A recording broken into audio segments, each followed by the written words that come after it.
Welcome to Car Shopping Mistakes. I'm your host, Deshone the Auto Advisor. If you are car shopping now, or you will be in the next 3 to 6 months, type me in the comments. Let us know where you're at so that we can make sure that you have the advice you need to make the best car deal you've ever made and not be spending more than 30 minutes in car dealerships. The name of the game with great deals is to not be spending time in dealerships. The more time you're spending in dealerships, the worse deal you're getting. The worst deal you're getting. Valencia, good to see you. Valencia World says she's shopping. If you're shopping now or you will be in the next 3 to 6 months, type me in the comments and let me know. Now, for those of you who are not shopping right now, you still may hang around for the next hour, learn something, because you're going to see a lot of people ask questions that you will ask or you would have when you go start shopping. So what typically happens if you hang out here enough, somebody's going to ask the same question that you would have asked, and you can get your answers that way. So welcome to Truth. Good to see you. Let me hop on over to Instagram and actually pop in over there. And I'll give you guys time to start typing your questions. No questions off limit. I try to do just rapid fire Q&A. So you have questions about leasing, about loans, about, getting the best deal, new cars, pre-owned cars. If you just want to tell me your situation, kind of what your goal is, we can go from there. And that's typically how we run it here. So let's see. I'll give you guys time to start typing. Once we get the first couple questions coming in, Dolan will start to bring them into the show. And we'll go from there. All right, I'm just sharing the show. Shout out to the sharers. And before we even start with the questions, I want to talk about the mistakes that I see people making. Let's really start out with the mistake of this leasing versus buying. I'm so happy that over the last 3 years, who was taught never lease a car? You were taught or you heard never lease a car. I could not be more happy that we have been helping people get their first lease for the last 3 and 4 years. The financial advice we've been listening to concerning leasing has cost us thousands of dollars. I was going to lease a car next week. As long as you get 5 offers, cool money. As long as you get at least 5 offers, you're good. See, people are out there paying. There's a couple ways that you can get a car. You can buy it new, you can buy it pre-owned, or you can lease it new. When you lease a car, you're leasing it brand new. So if you look at the financial parameters, you ask yourself, if I buy a new car, how much will it cost me? Now, I want you to use this rule. Every $5,000 is about how much per month. This is not for the new people. If you're new here, type the number 1. Let me know you're new. You've never been on the show. I don't expect you to have the answer to this question. But if you've heard this before, then every $5,000 is about how much on a car payment. You may have seen this in my video. You might have seen this on a show. This is a principle we teach. I want you to lock this into your head forever. Let's see if anybody knows. Or we got a bunch of new people. Michelle's new. I see you. Cool Money's new. DJ Furious. Okay, I see you. Sandra Bonds on Facebook. You're new. Okay, a lot of new people checking in. We're live on YouTube, Facebook, Instagram, and TikTok. So if none of you know, I want you to remember this. Every $5,000 is about $100 per month. Good to see you, Digby, on TikTok. Every $5,000 is about $100 per month. So how do we turn that into a real budget? You look at a car, $30,000 divided by 5,000. You're going to see that's about 600. Well, that is 600. So when you see that a $30,000 car to purchase is $600, if you borrowed that money, now you know about how much that car is going to cost, about how much $600 a month will get you if you purchase. Now, if you lease, $600 a month, depending on the lease deal, could get you a $50,000 car. So we're driving. So if your budget is $600 per month, then you have a couple ways that you can get a car. You can go find a $30,000 new car, no money down. You're at about $600 on a 5-year loan. You can go find a $30,000 used car. You're about $600 on a 5-year loan. Now, for $30,000 used car, maybe it was like $45 when it was new. You get it for $30. Or you can get a $50,000, depending on the lease deal, brand new car that you lease. So let's drive this home. You have people pulling up in cars. They're all paying $600 a month. One of them is driving a brand new $30,000 car. They didn't put any money down. Another one is driving a $30,000 used car. They didn't put any money down. $30,000 car. Another one is driving a $50,000 brand new car. They didn't put any money down. Who's getting the most value? In the short term, it's the person driving the $50,000 new car. It's nothing you can say about that. It's no like, well, it depends. Nope. $50,000 brand new car, $30,000 brand new car, $30,000 used car. The person driving the $50,000 car at $600 a month is getting the most value, hands down. Now, in the long run, where do the people who buy win? That's where we talk about the 8-year rule. That's why if you're buying your cars and you're keeping it 8 years, you should be purchasing, not leasing. 8 years is when you win. So that's where I wanted to start at. Let's start, like, tear down this bad information you've heard and you've believed about leasing. And I see people asking, we got a lot of questions coming in. I see you, Jaguar Music, on Instagram. I see you, Cool Money. I see you, we got quite, I see, hold on. From what I can see, we got like 4 or 5 questions waiting. So Dolan, you could bring in the first one.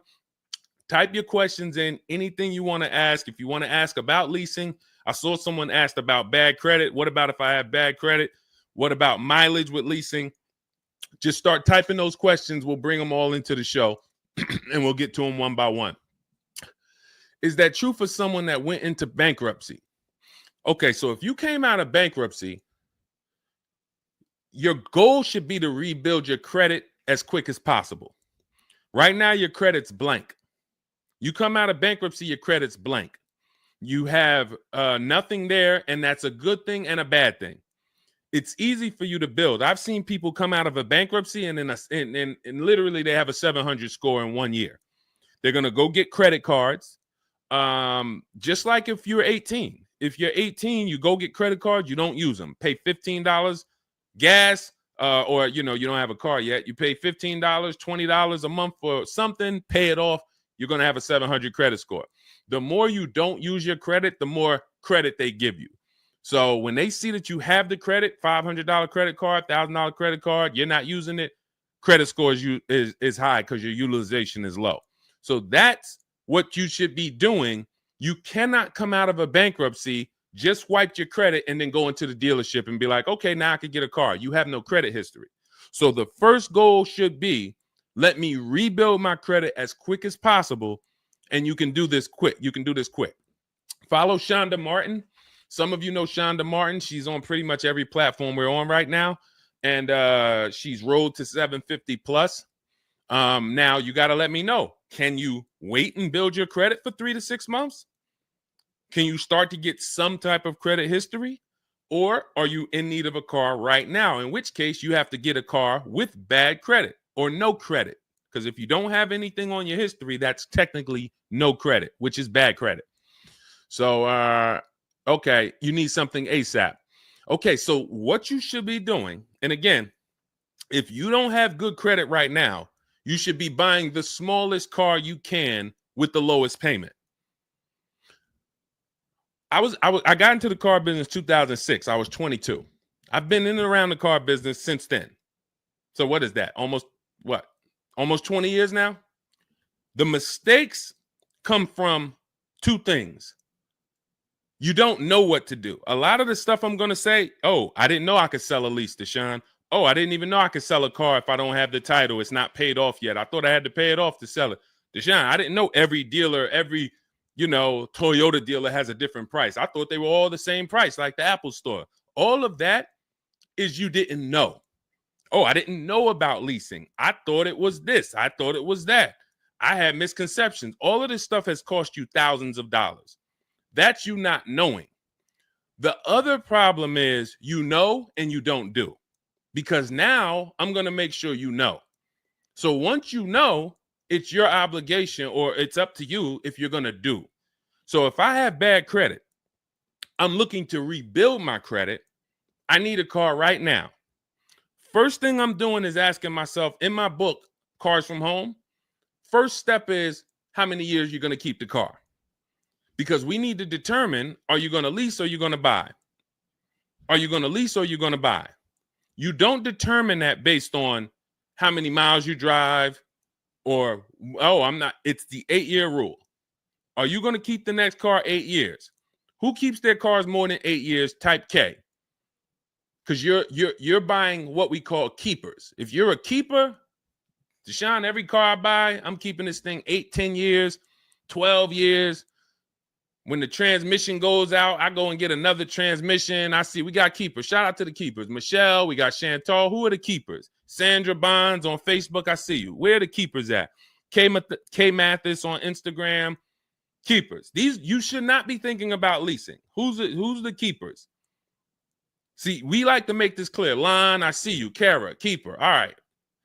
You need to be very clear, because people be like, Deshone, you talk about leasing a lot. Should everybody be leasing? No.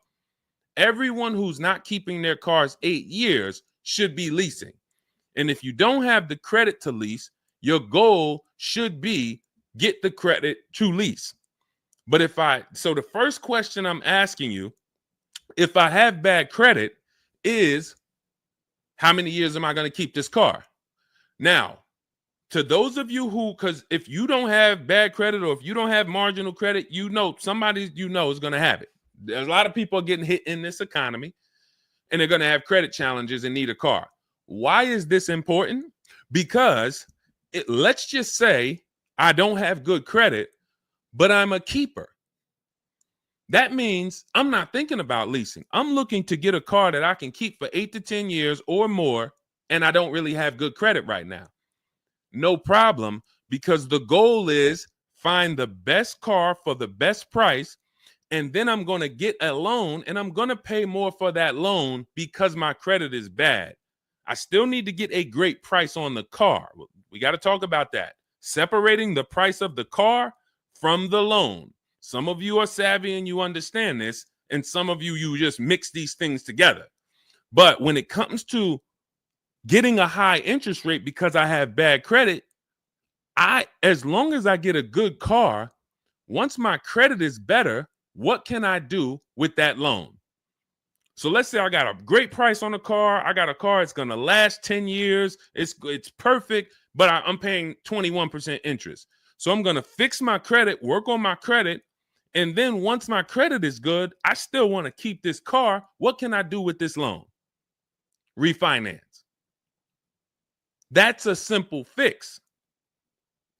But if you don't realize that you're a keeper, then you're going in and you're getting a bad car, 6 months, a year down the road, 2 years, the car's having problems because you didn't take it seriously that you needed a long-term car. So not only did you mess up the plan because the car is going to start having problems, now I got to see, do I want to fix the car, or do I want to, I got to make the payment, now my payment's due, but then the car's having problems. All of this can be prevented. And you need to know up front what your goal is. But if your goal is to lease, Deshone, I'm not keeping cars 8 years and I don't have good credit, you should be buying the smallest inexpensive car you can that you can get a loan on. $10,000 car, go drive it for 2 years, make your payments, and then switch into a lease.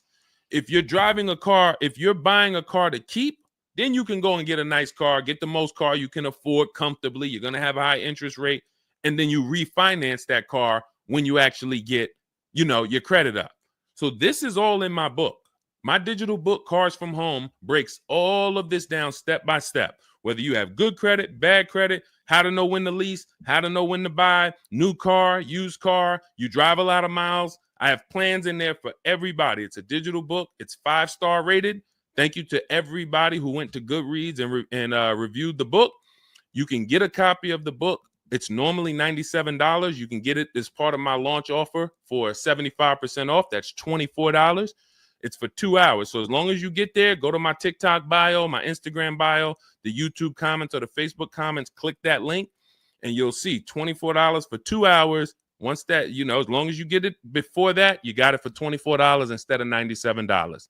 And you can have everything step by step. So you're not worried about, I'm trying to remember all of this. You can watch the replay on YouTube too. But all of this is everything I'm teaching is part of a plan. It's not me winging it. This all comes out of my book. All right, go ahead, Dolan. Bring the next one up. Keep typing your questions. I know we got a lot of questions coming in from all 4 platforms, so Dolan will bring them into the show. Just keep on typing. What is considered marginal credit? Now, this is going to depend on what you're trying to achieve. I like to see all right, who's a homeowner? If you're a homeowner, type me.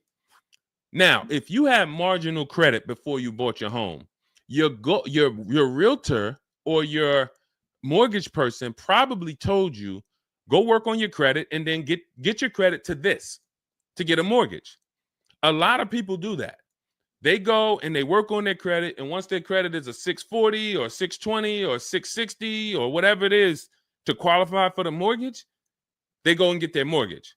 That's how it should be with a car. You want to get yourself, if you have the time, you want to get yourself to about that 660 mark. That 660 mark puts you, and I'm talking, do not use Credit Karma. Do not use Credit Karma. The amount of people who used to come into the dealership we run their credit, it's low 6s, 609, 590. And then they call me back, a couple months down the road. Oh, Deshone, yeah, my credit's better.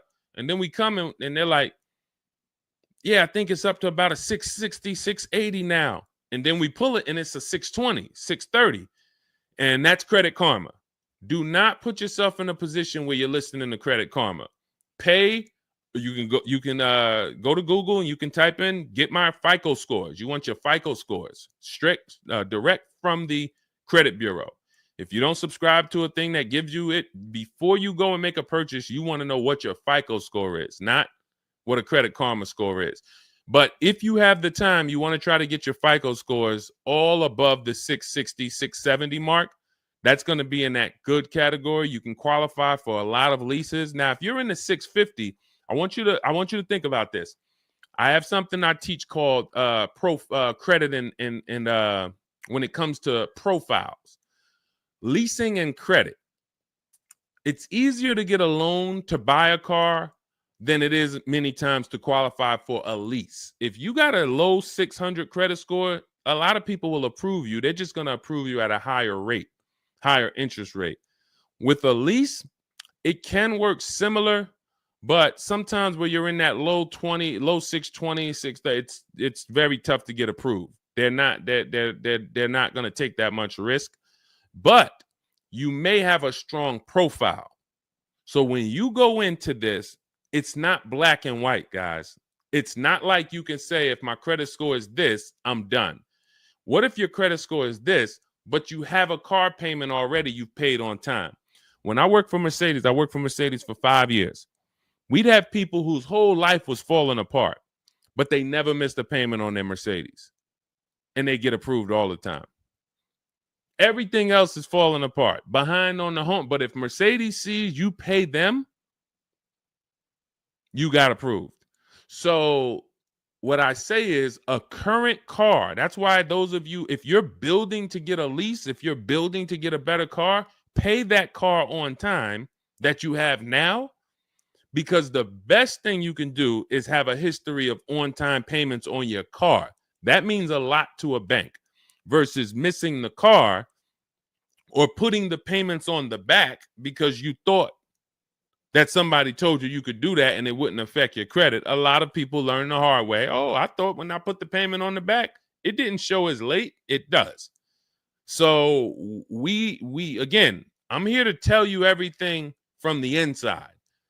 I've been helping people for years. We have people all around the country. You know, we'll bring a lot of them into the show. Marguerite, Brian, you know, a lot of the people who write in, Sheree. But we have this.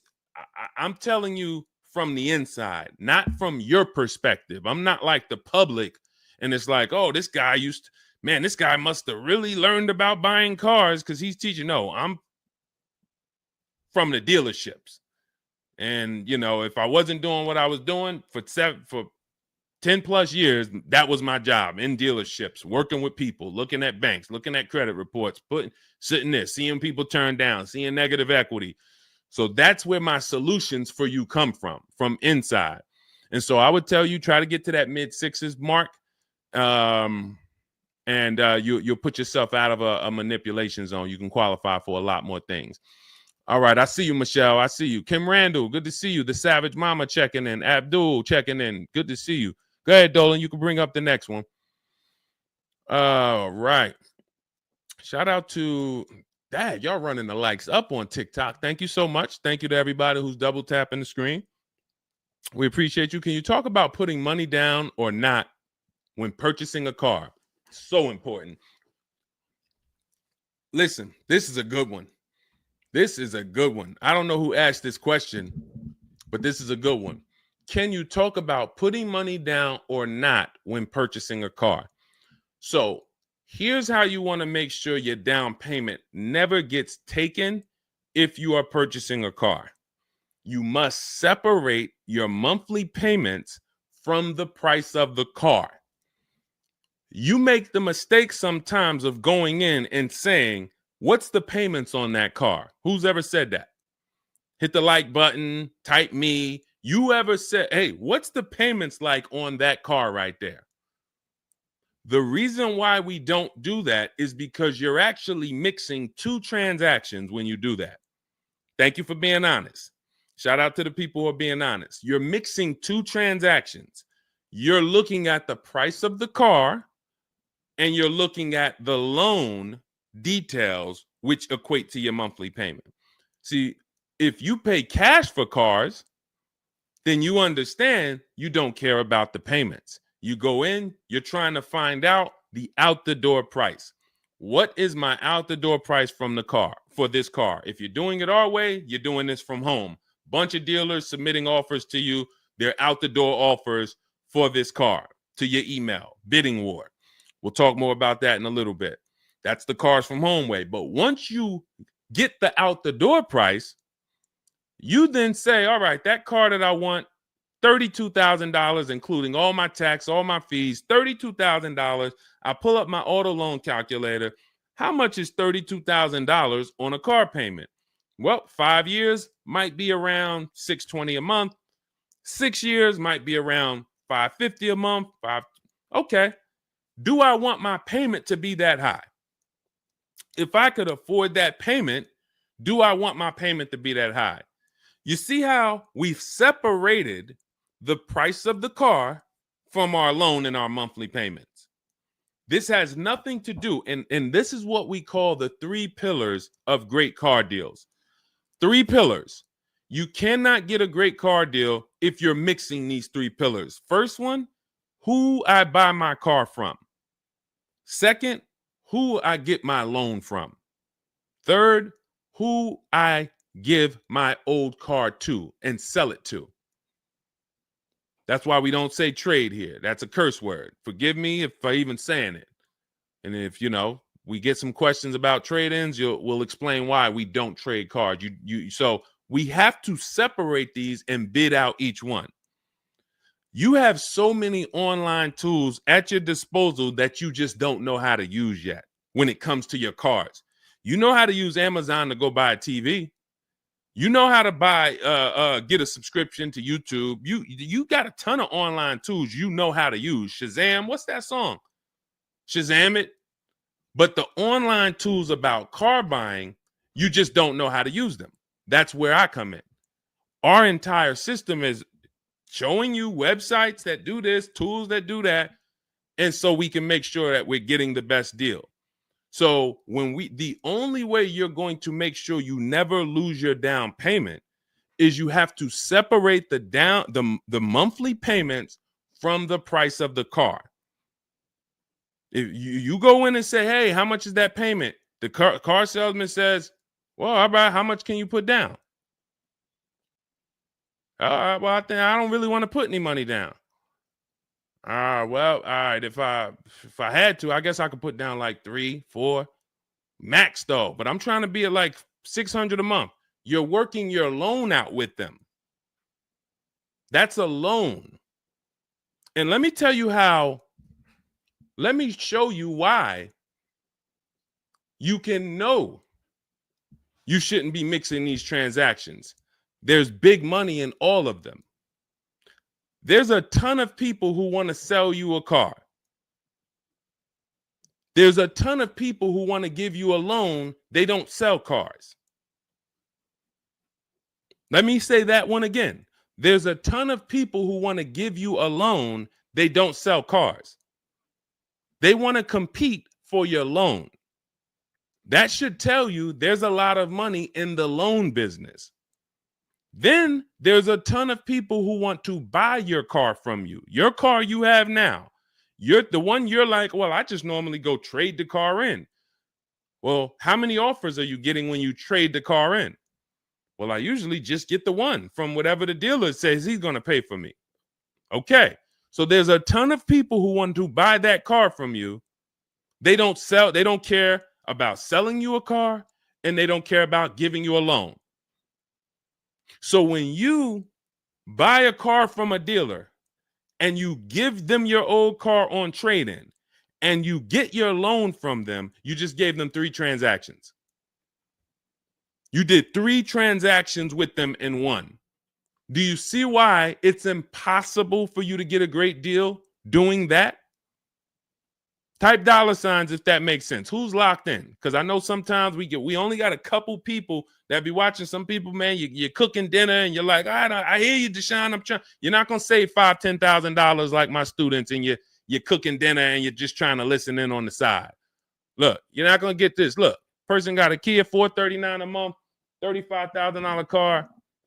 Look, save probably $6,000 off the car. Melissa, $12,000 that she got from Carvana. Let me just read something from people who are locked in, so you can, maybe this will inspire you to get locked in. All right, this is Melissa. 4 days of leasing like a boss. That's our system we follow for getting our leases. Started with a Kia Telluride as first choice. Quotes for 36 months, 15,000 miles a year. Ranged from 642 to 653. Went to a Honda Pilot. Ended up getting quotes as choice B from 616 to 713 after contacting every dealer in North Carolina. She did this from home, right from home. She got after contacting every dealer, the dealer I ended up leasing from originally quoted me 719, came back at 616 in 3 days with 0 due at signing. This is on a, where's her car at? I can't see. Hold on, 616. Oh, that one wasn't clear. All right, here, let me read this one. Thanks so much for these resources. I read the entire book last night.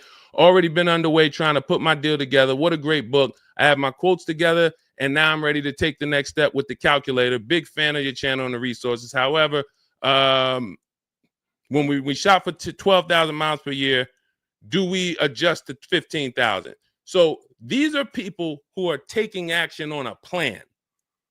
So when you see the plan, there's going to be different results. If you're out here winging your car process, oh, I hope I did this. Oh, shoot, I thought I watched the Instagram video. They told me don't say that. I shouldn't have told them I had a down payment. You're not going to get it. You're not going to save $5,000 or $10,000 on your car payment, on your car transaction accidentally. You don't just slip into that. So lock in and grab this lesson now. I need to separate my transactions. Who I buy my car from is one transaction. I'm going to bid it out. I'm going to give a bunch of people an opportunity to sell me this car. If I'm looking at a used Toyota Camry, I want to see every Toyota Camry within 150 miles, and I'm going to narrow it down, and I'm going to pick the best one, independent of my loan. My loan is a whole nother story, because when I shop for my loan, I'm going to do the bank bidding war where I can have multiple people. I don't even want to mention that without telling you about it, because it's like, whoa, what's the bank bidding war, Deshone? Okay, so you can have multiple banks and credit unions compete for your interest rate in a small period of time, and it's going to weigh on your credit score like one hard inquiry. Like one hard inquiry. Mamba Mentality, I love the name. I love the name. Why can't I do a super chat? I don't know. Yinka, good to see you on Facebook. IB Johnson. On one hard inquiry. So let's just say, and so when you get your loan, how do we know that 5.2% interest rate was the best? How do you know that the 7.1 interest rate was the best if you have no other offers? And what we've been used to is we're just going to go with our bank. We're going to go with our credit union. We're going to go with the dealer's bank. Why? We're going to make these people compete. And when you do this, when you do it this way, you can have people compete in a short period of time and get multiple offers on your loan without it affecting your credit score. But it has to be done in a small window of time. Now, if you Google it, rate shopping, it'll say between 14 days and 45 days. You do it our way, it's going to take you 48 hours. And you don't do this until after you find your car. After you find your car is when you do a hard inquiry. You let these banks and credit unions compete for your loan.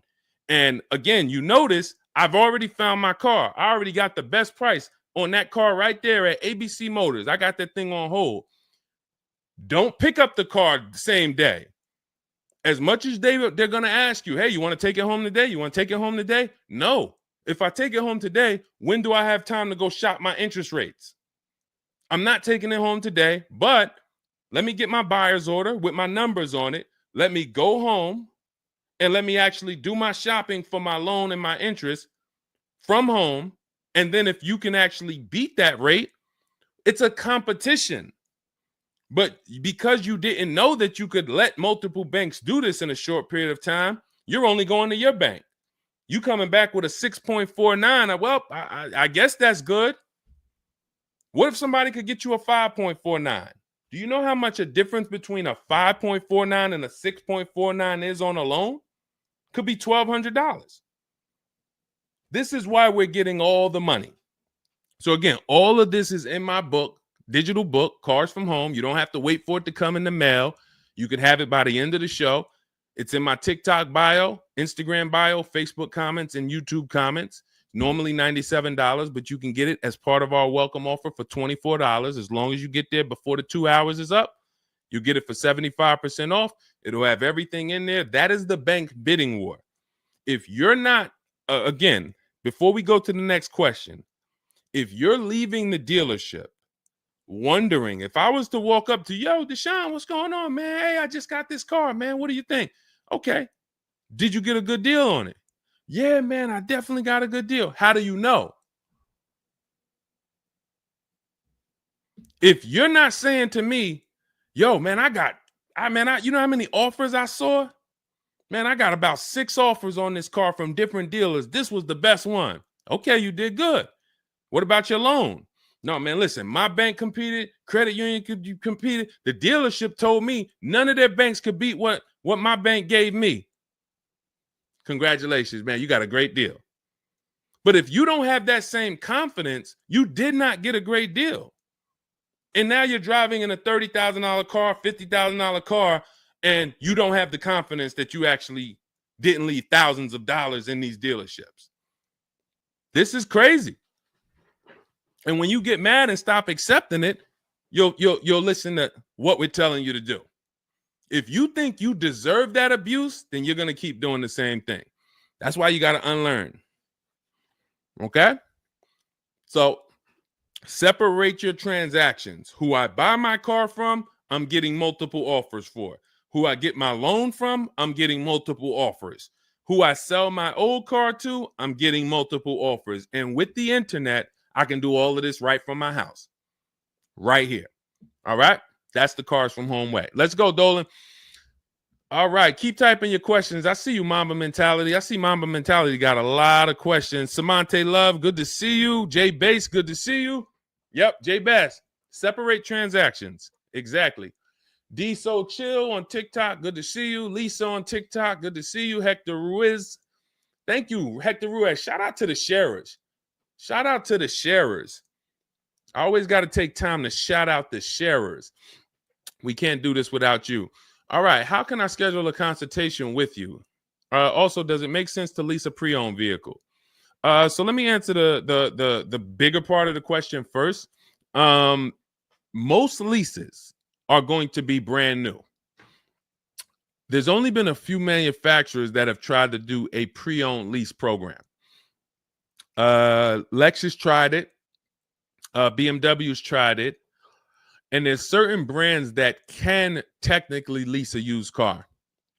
The reason why I don't like it is because it's not enough of a wide stream. It's not enough of a mainstream program to create competition. And if you can't create competition, then you don't know if you're getting a good deal. If you walk in to lease a brand new car and you're walking in and again, we don't do this. We never sit down in a dealership. We're there to test drive only. We're never talking numbers. But if you are doing it the old way, you're going to go in and then you're going to get a bad lease deal presented to you. And they'll say, well, I could lease you this 3-year-old one and it'll save you like $150 a month. How do I know that's a good deal? It might be affordable. And sometimes you confuse affordable with a good deal. It's not a good deal because you could afford it. I want to let that sink in. We confuse, you know how many people I watch get a horrible deal, but they go home and they're like, yo, man, they got me to my payment. Bad credit usually. A lot of people with bad credit will brag about yo, man, you got to go see Joe, man. Why do we need to go see Joe? Man, he got me in a car. Nobody else could. All right, let's look at the numbers. Dag, you're paying 24% interest. You know this is an 8-year loan? You know this is an 8-year loan. Oh, nah. I just, listen, man, Joe, you sending all your friends to Joe. Oh, look, and this car has 70,000 miles on it. You paid 28,000 for it? See, because they got you to a payment you could afford. So you thought, good deal. Now, I go into a Bentley dealership right now. Bentley's $300,000. And they say to me, we'll give you this Bentley for $150,000. So they give me somebody offers to give me a $300,000 Bentley for $150,000. 50% off. We're going out of business. Take it. Can I afford it? No. Is it a good deal, though? Is it a good deal? $300,000 Bentley, half price, $150,000. Many people, you don't have that in your budget to go and bring $150,000 dropping on a car. Now, if you want to do a business thing, go buy it for $150,000, quickly sell it to another dealer for $220,000. Okay, that's what we would do. But I'm not talking about that. I'm talking about just you alone. Affordability does not equal deal. A deal is a deal whether I could afford the deal or not. And the only way we know a deal is to actually get multiple offers. There's no other way. So I'm going to continue to say it. There is no other way. I've been in the car business since 2006. There is no other way for you to know you got a deal without comparison shopping. Same way if you walked into a grocery store and there was only one, you walk into the Dorito factory. There's only Doritos everywhere. No other competition. They sell them for $7 a bag. There's no competition.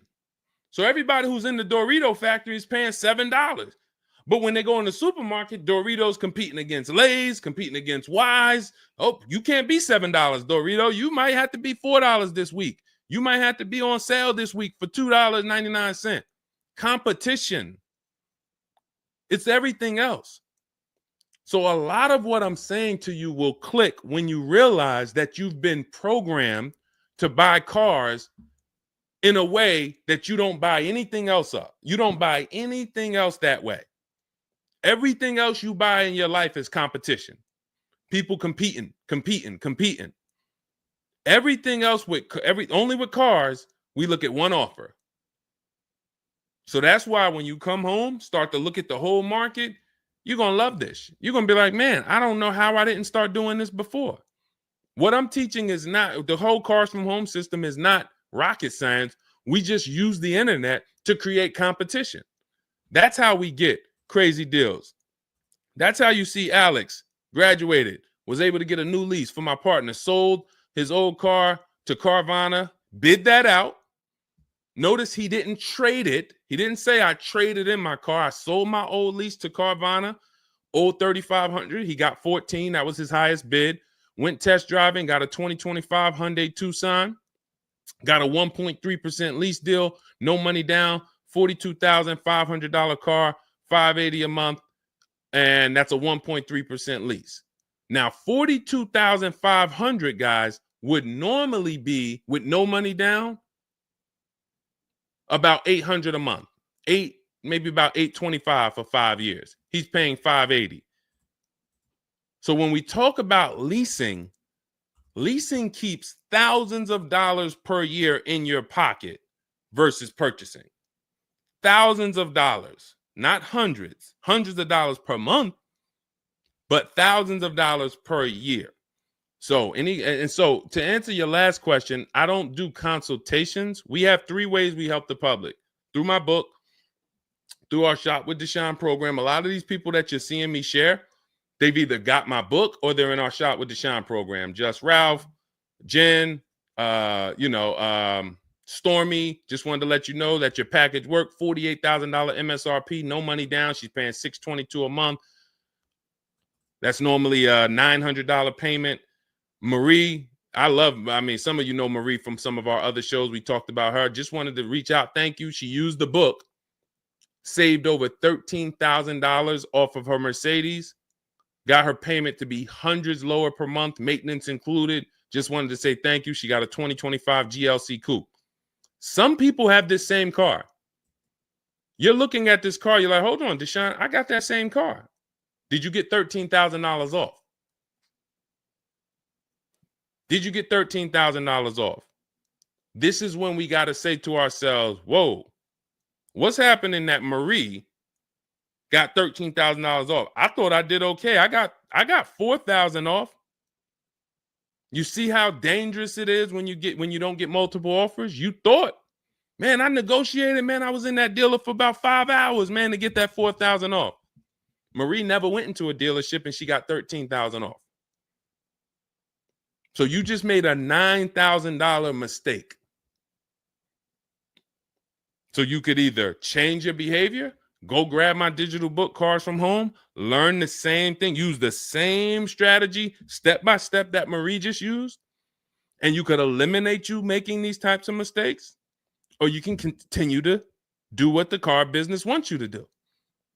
So in my digital book, you have everything. That's why it's called 7 Steps to Saving Time, Money, and Avoiding Dealerships.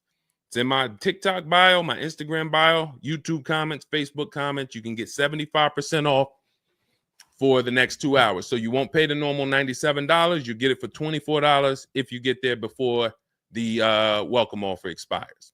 And that's a digital book. It'll be in your inbox by the time we end the show. You'll have all these strategies to use for you, your family, your spouse, your kids, to make sure every transaction you're winning. You're leaving no money on the table.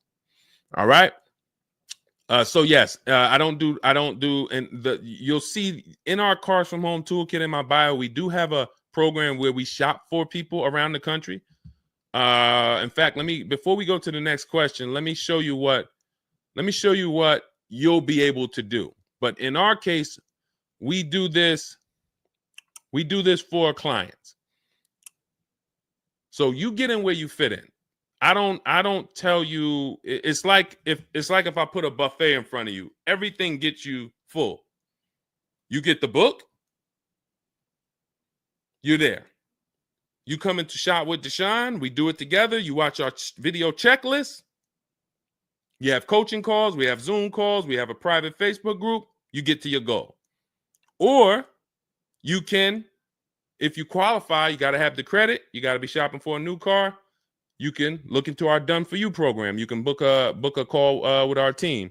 But here's an example of how big of a margin these offers. I want to show you the difference between some offers here, because some of you don't really see it. Hold on. I got to label these better for our next show. Okay, here's an example. So we can see here for this particular car, the payments ran, all of the car itself is $64,000. We're shopping for a Genesis. This particular month on this particular car, the payments range. Y'all ready? We got 6 offers on this car. The payments range from, well, I'm just reading them to you. $973, $899, $1,102, $1,066, $921, $913. Now this is initial payments. Why is there a $200 difference in these initial payments? This is why you never want to take people's first offer, because the initial payments are going to be high. But even in the initial negotiations, why is it, Deshone? Wait, all of these cars are the same price. Why is one dealer at $1,050 and another dealer is at $899? Because they're criminals. So what do you think you're doing if you just walk into a dealership and say, let me give this dealer a shot at negotiating? If you're negotiating with the dealer that's at $1,050 or $950 or $975, where are you going? And the goal is to have that dealer. This is why when these dealers come, when they come down $100, you think, oh, I had to win. Man, they just came down $100 per month. They started out, they were at $590, and now we're at $490. This has to be a good deal. Well, how do we know that they weren't supposed to start at $490 and end up at $390? If this is clicking for you, type a $, because this is clicking for some of you. Those of you who are locked in, this is why it has to be a mentality change. I'm pulling back the curtain so you can see that, Deshone, it's been feeling like when I go to buy a car, it's a mental game. I drive off and I'm kind of happy, but then I don't really have the peace. I don't really feel like I did good. I'm kind of hoping I did okay, right? That's you, right? So I'm telling you that your gut has not been lying to you. I see you, P. Honda Fundamental Salon. Good to see you. Got my book. Use it. Use it and win. So your gut is not lying to you. I'm just the one from the inside coming to tell you that you closing your eyes and hoping things go well is not working. It's not going well for you. If you looked at other people, they're doing better. If you looked at people with strategy, they're getting cars for $200 a month less than you. They're getting $5,000 off less than you. They're leaving knowing that they got the best deal because they saw so many offers. You're hoping, and that hope is not leading to that hope is a bad strategy. So what you want to do is you want to change your mindset and realize that the dealer's whole goal is to keep you from shopping. If you burn that into your head about the car business, the entire goal of every dealership is to keep me from shopping their competition. And if you know that, then you're not going to go into the dealership. You're going to say, all right, how can I be at home and do this from home? Again, that's all in my book. But even if you want to make calls, there's some people, you've been on to this since 4 years ago. 10 years ago. You're like, Deshone, man, I knew, man, I don't go into those dealerships. I call around, I'm going to get me a bunch of offers. And by the time I get there, that's when I'm picking up my car. You've been on to this truth for a long time. Some of you, I'm not telling anything new. Some of you, you're like, whoa, I didn't know that really. I thought that it was all about going in and just negotiating. No, because 80% of dealers are never going to give you what we call a below market deal because they got too many other people walking in that's willing to pay a higher price. So you have to find the dealer who is going to give you that low payment out of the whole market. That's why this is a bidding war. And when you start to do this, you're going to be like, yo, why does it seem like this is kind of fun now? I kind of enjoy this. Is like a game. And you're the prize. So instead of feeling like you're begging, oh, come on, can you do another $500 off? Come on, man. I'm only asking. Get me from 520 to 499, man. You're begging. So instead of begging, you got people now competing for you. Whole different story. That's what we want. That's the transformation we want for you today. All right, let's go. Dolan, next question. All right, Fundamental Salon, I see you. I see you, Jay Bass. I see you, Randall Pine Straw. You got the number 3 gifted badge. Thank you. Y'all lighting up the lights on TikTok. Thank you so much, Monica 9300, BKS Aggie, Timothy Garces, Drew Saberton reposted the broadcast. Thank you so much. Shout out to everybody sharing this. What about military personnel? What's the question? Just rewrite that question because I don't know. What's the question? I know what about military personnel. I don't know. Are you asking about military rebates? I don't know. So just kind of give me a full question, and then I'll be able to give you a better answer. Hello, I'm planning on purchasing a 2025 Escalade. Any negotiation between the MSRP and the invoice? Of course. Now, if you walk into a dealer and you say something like that, what is the dealer going to say? So let me ask everybody who's watching. We're live on Facebook, TikTok, Instagram, and YouTube. If this person casually walked into the dealer and said, hey, is there any negotiation between the MSRP and the invoice? What do we think a smart dealer is going to say? Not an honest dealer, a smart one. Thank you, Sassy. No. No. And you know what's crazy? They're going to say it in a way that makes you believe it. So if I put my car salesman hat on and I switched it to kind of for myself, this is what it would sound like. Or is there any negotiation between MSRP and invoice? Not really. On these cars, I mean, we don't even have a lot of them. A lot of people are trying to get them now because the tariffs are about to hit. And even though this is an American-made car, some of these parts, they're produced in Mexico. So there's not, we really like to, a lot of dealers are selling them over MSRP. In 10 seconds, I just took you to, whoa, but can I get MSRP though? See, that's why I'm never training you to go in and negotiate with people that negotiate every day, 3 times a day for the last 10 years. You're just not going to be a match. You might negotiate office furniture. Yo, Deshone, I do office furniture. A car salesman couldn't come in and negotiate with you on office furniture. But you can't go into a car sale and negotiate with car salesmen because, again, the psychology, we just know every question to ask, everything to say. It's a mind. And so some people use it for good and some people use it for evil. And so how do we find out what the discount is on the Escalade? We talk to multiple Cadillac dealers. Now, if you're doing it our way, in my book, I have scripts that I wrote for you. It's all by email. So there's a reason that people can actually go in, use this book, use these scripts, and come out with great deals. This is Trey. Trey got 3 cars using our system. He says, my son was in the market in 2025. He just got a 2025 Blazer. He said, I started sending emails in the wee hours of Tuesday morning. So those are email scripts that I wrote. They're in my book. You have access to them when you get my book. You're using all my scripts. We're not talking. We're not doing any of this by mouth and saying, oh, I got to remember What did Deshone say? Don't, oh, I didn't want to say that. None of that. There's no room to make a mistake. We're just typing, copying, and pasting. He says, emailed 25 to 30 dealerships, got 8 offers, closed the deal in 2 days. 2 days. So some of you, you're like, Deshone, I need a car in like 2 weeks. No problem. Trey got his in 2 days.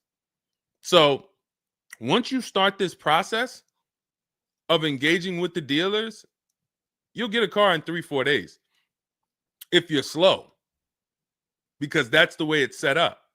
So he gets a $56,000 car. He closed the lease at $560 a month on this Blazer electric vehicle. $560 a month, first month's payment due at signing. That is a $56,000 car. And he's gotten 3 cars. He said his first one with our system was 2.5 years ago. He leased another vehicle for his daughter last October, and now he just got his son's lease. 1.5% lease, a 1.33% lease for his daughter, and a 1% lease for his son. So if you're doing it our way, you're sitting at home, you're getting multiple Cadillac dealers to compete by email, and then you're going to see, oh, this one's going to take off $2,000. This one's going to take off $5,000. These 4 are taking off nothing. This one, he's charging $3,000 over the list price. Oh, here's the winner. They're taking off $5,000. That's the best offer. Now, sometimes you get a deal like Sean, and we never know when the bottom is. And let's take this Genesis. Perfect example. This is a 2025 Genesis GV80. As you can see right here in writing, if you're on TikTok, you can't see, but if you're on Facebook, YouTube, or Instagram, you can see. You can see, let me just take that comment down real quick, Dolan, so I can show the discount at the bottom of that sheet, please. Just snatch that just for 1 second. Look at that. $8,469 off retail price. Brand new 2025. Okay, you could put it back up, Dolan. Thank you. So when you look at that, this is the lowest offer of multiple offers.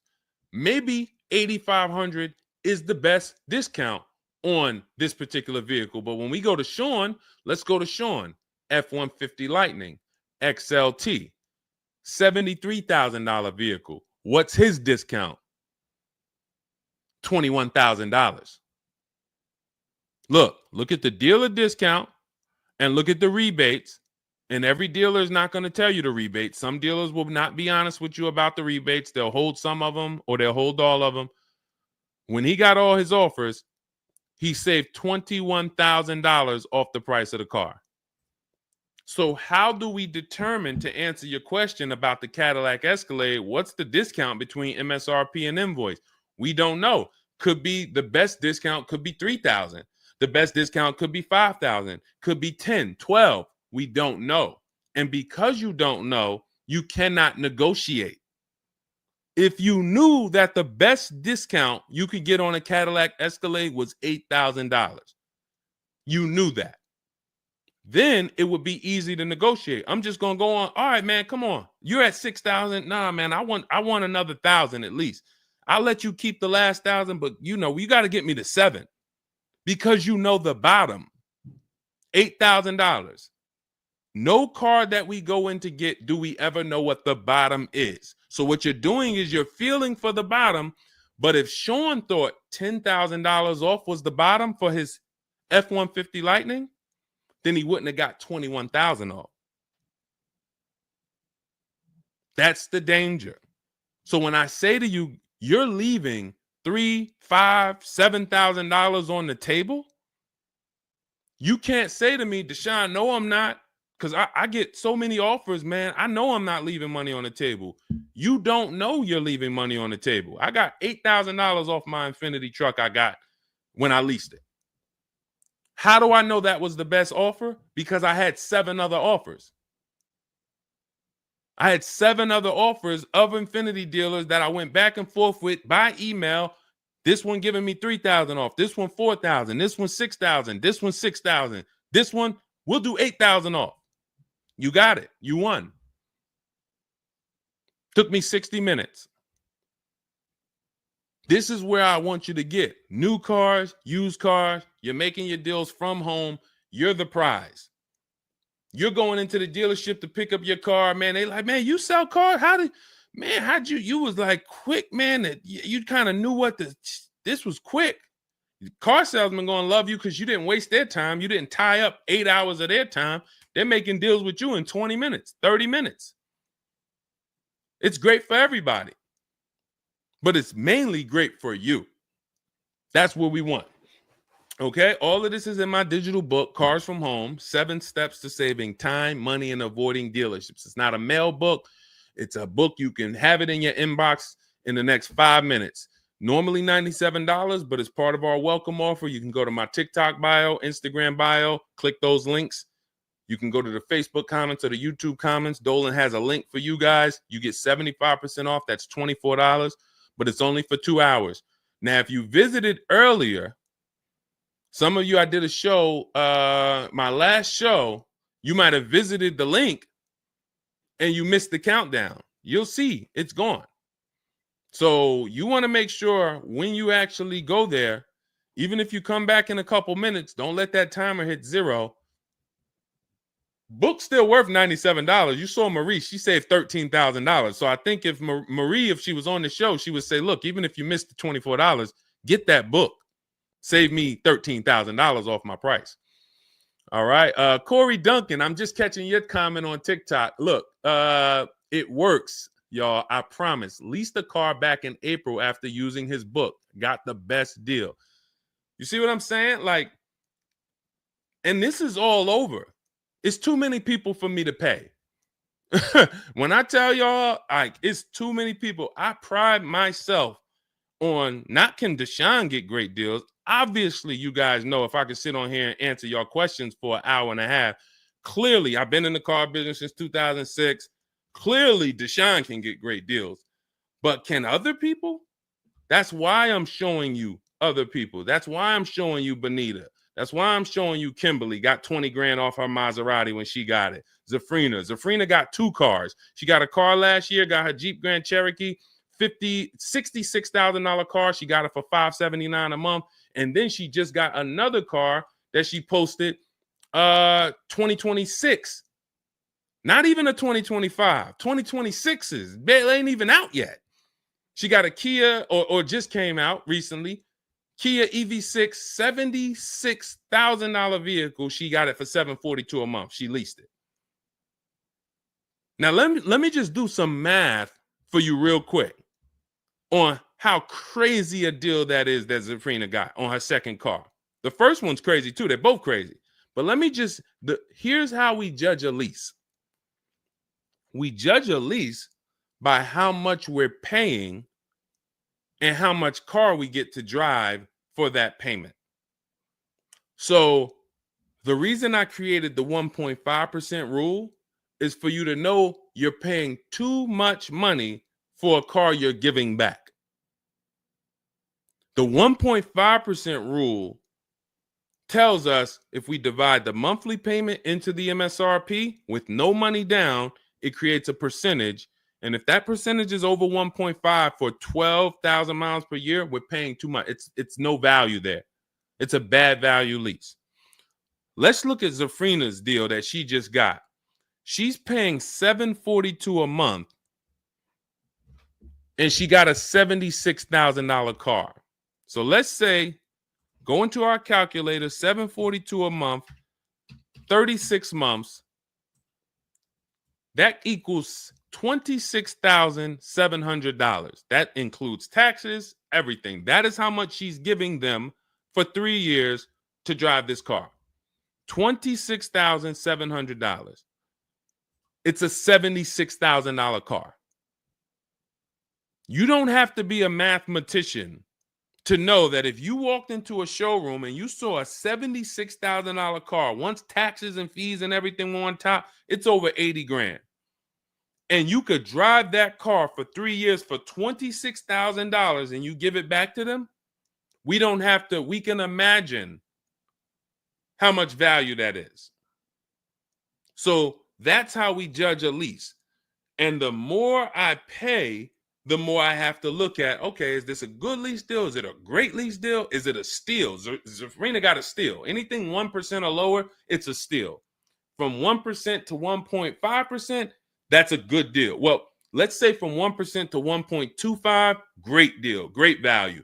And then from 1.25 to 1.5, good lease deal. So it's good, great, and a steal. Any of those is good. It depends on the vehicle, and it depends on how well you get offers, because different vehicles have different lease programs.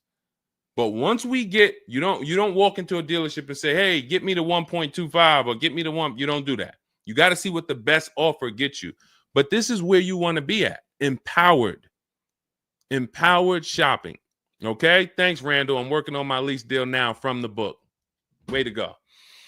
Way to go. All right, Dolan, go ahead. Pull up the next one. I'm going to take a sip of water. I see we still got a lot of questions to get to. Let's go.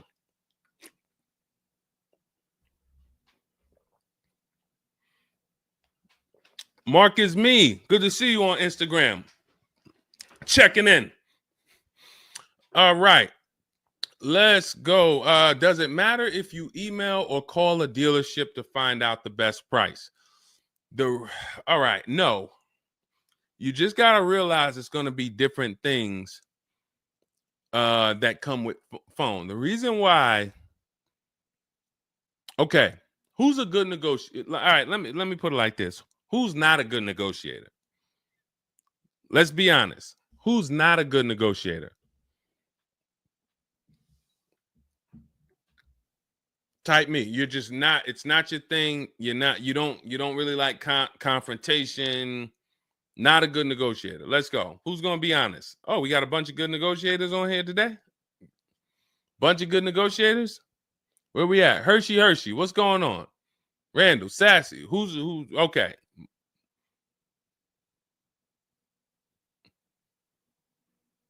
Okay. Couple people that want to be honest. Everyone else is a great negotiator. You need that to get on the phone. In order to get on the phone, you need to be a good negotiator. You need to be quick with your words. You need to be, and that's what's going to happen when you're calling to get deals. Now, if you're calling to get deals, you just need to be able to know exactly what information to give and what information not to give.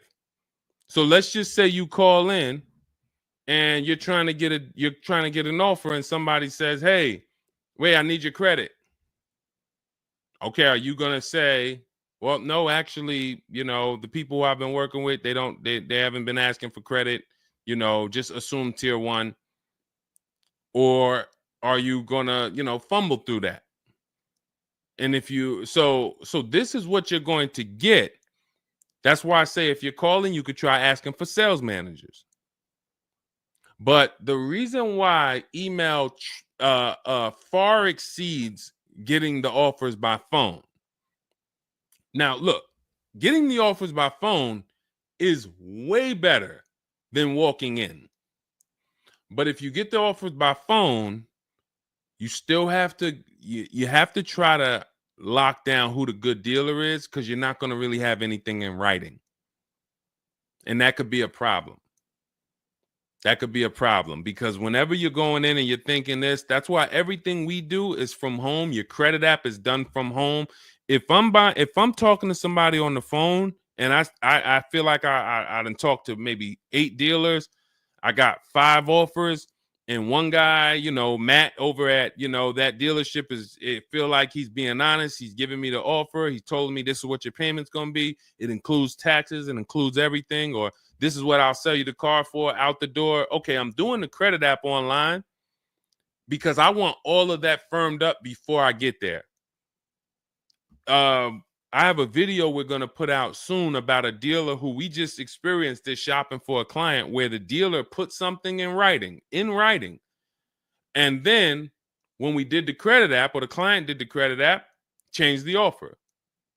So when they changed the offer, that means they didn't want to do that offer to begin with. Oh, no, they didn't change the offer. They said the car was sold.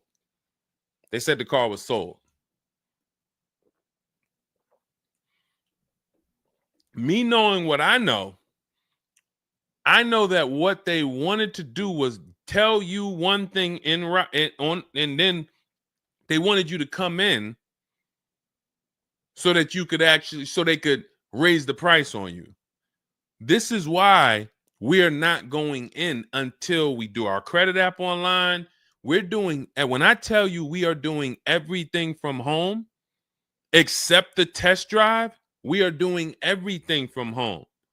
We're not going in, all right, come on in, let's finalize this. No, we'll come in and pick it up. You can send me the credit application. I will email you my driver's license. I'll email you my insurance card, because when you do this, your deal is solid. If you're going in the dealer to finalize your transaction, the deal is actually not solid. The deal can be changed. And what you'll see sometimes, like in this video we're going to post, is once they find out they can't get you to come in to actually change the price, that's when they're going to start changing the tune. That's when things are going to change. And okay, I see what you were trying to do. You were trying to get me in there so that you could change the price on me. So that's why email is really the gospel when it comes to us. And another thing, you don't have to talk to anybody. You don't have to remember what you're going to say. What's up, Robert Ishel? You don't have to remember what you're going to say. You don't have to worry about saying the wrong thing. When you're doing this by email, especially when you're using our stuff, if you have my book, my digital book, everything's in there. The scripts are in there. When they say, when can you come in? We have a script. When they say, hey, we only give quotes on for people who are in here, we have a script. When they say, hey, I don't have this car, but I might be able to get it for you. Are you open to that? We have a script for that. Everything, we have probably 50, 60 scripts. Everything they're going to say. So that allows us to have conversation by email. We're not just emailing. We're having, Marcus Me asked, I see a question about warranties. I got you.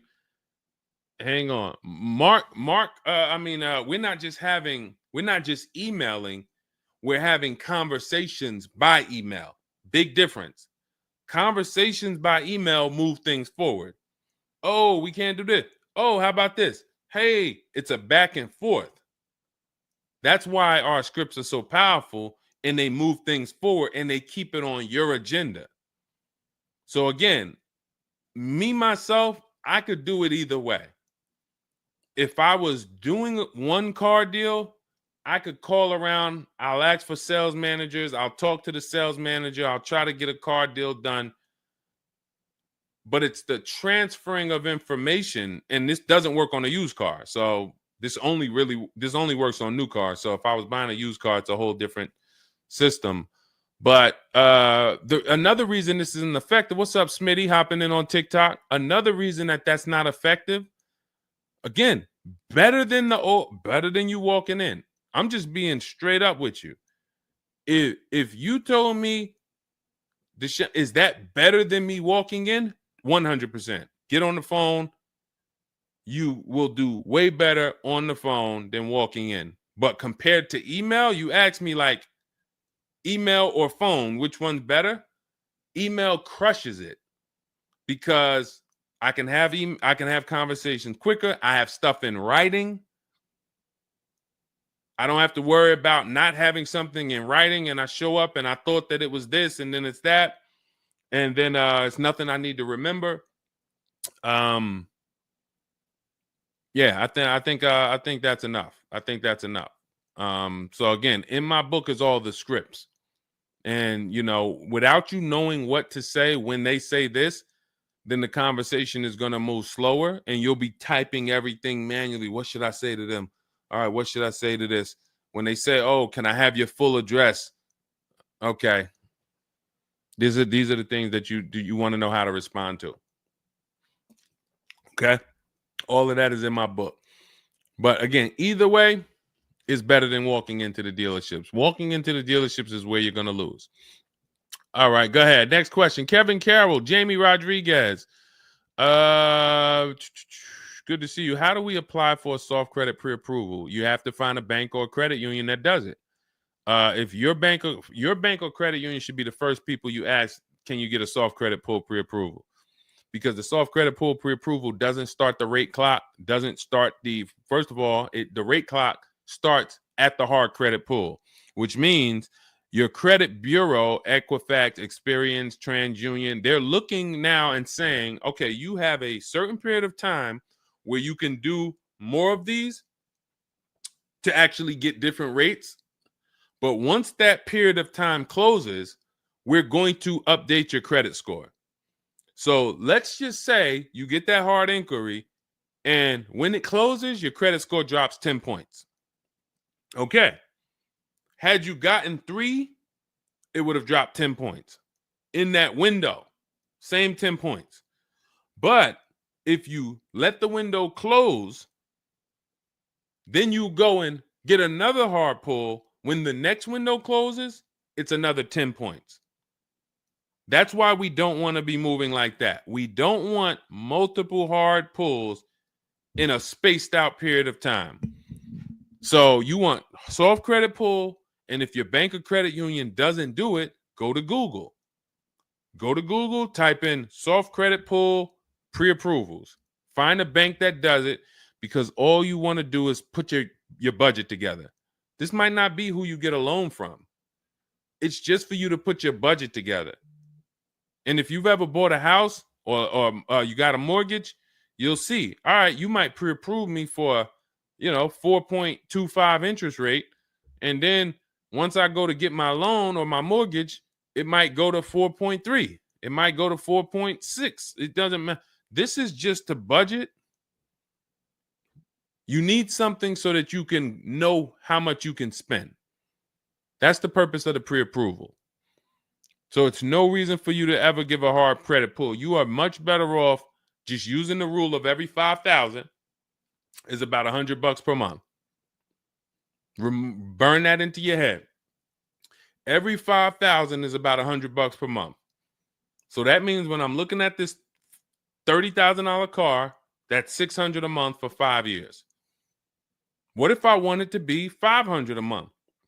Then I need to, instead of taking out a loan for $30,000, I need to take out a loan for $25,000, which means I got to put $5,000 down. But if I'm taking out a loan for $30,000, it's going to be about $600 per month on a 5-year loan. You could go to 6 and it'll drop it a little. For 6, it'll drop it another, But if you don't have that rule of 5,000 in your head, you're too off in your budgeting. You need to have some type of anchor to what this car should cost me. If I'm looking at a $50,000 brand new car, I don't want to be able to, give me the $600 a month on that. Wait, Deshone already told me every 5,000 is $100 per month. How am I looking at a $50,000 car and saying get me the 600 on that? Just divide 50,000 by 500. You're gonna see, oh, that's 1,000. This thing costs 1,000 a month on a 5-year loan. Yes. No money down. Yes. This keeps you from getting in trouble. This keeps you from leaving out the dealership with a 9-year loan. You're at your payment, but your loan is for daggone. It's like if you might not know, there's 50-year mortgages. Who would take a 50-year mortgage? Anybody? Anybody volunteering for a 50-year mortgage? Any takers? I didn't think so. No. Why? If you went into a house, $500,000 house, and they said your payment is this for 30 years, but if you take a 50-year mortgage, it drops to this. Nobody on here would be like, okay, yeah, give me the 50-year mortgage. They're available because we've learned that 30 years is the longest you would take a mortgage. And that needs to be 72 months with cars. That's why I tell you 72 months should be the longest you ever consider for a car loan. And if you go in with these parameters, nobody can take advantage of you. All right. All right, let's go. We'll wrap in a car. We're almost done. I say let's go. I see we got maybe one or two more questions. We'll see. For lease, I can only go through the dealership finance department. We'll bring that one in next. I see you. I see you on TikTok. Anita, I see you. What's going on? Warranty extensions worth it? Oh, you mean extended warranties? Okay. Are extended warranties worth it? Depends on the car. If you with warranties, you're asking yourself, what's the odds that things are going to break on this car? And then how expensive are they to fix? And this is why when we get cars, we do something in step 4 of my book. There's a 5-minute process we do. It's a Google check where we check reliability. Every car you look at, you should be typing into Google 2025 this reliability. If you're buying a used car, you should be typing in 2023 Kia K5 reliability. And then you skim those articles. Thank you, Renee Cunningham. You skim those articles, and then you see, what are the third parties saying about this car? Are they saying the reliability is less than normal or less than average? There's tons of people who were in love with a car, and then they do this 5-minute exercise and they see owners are reporting electrical issues with the car, software problems with the car. Owners are complaining about the infotainment system in the car. So this is this is what we call bad DNA. This is not something that when we buy used cars, you'll see in my book and you'll hear me talk about on the show. We screen down used cars with title history, service records, accident history. That's how we make sure it's a quality used car. Title, service records, accident history. But you could put all those things together, and if you got a car with bad DNA, it has electrical problems, none of that will fix it. So, Deshone, I did that whole search you told me, man. I did everything. I narrowed it down. I got a good car. I got the best price. But, man, the car is giving me problems. You skipped step 4. You didn't do that Google search I told you to do, right? No, I didn't, man. I didn't do it, man. I skipped that. That right there, now you got a great deal on a bad car. So the things I'm telling you to do take 5 minutes.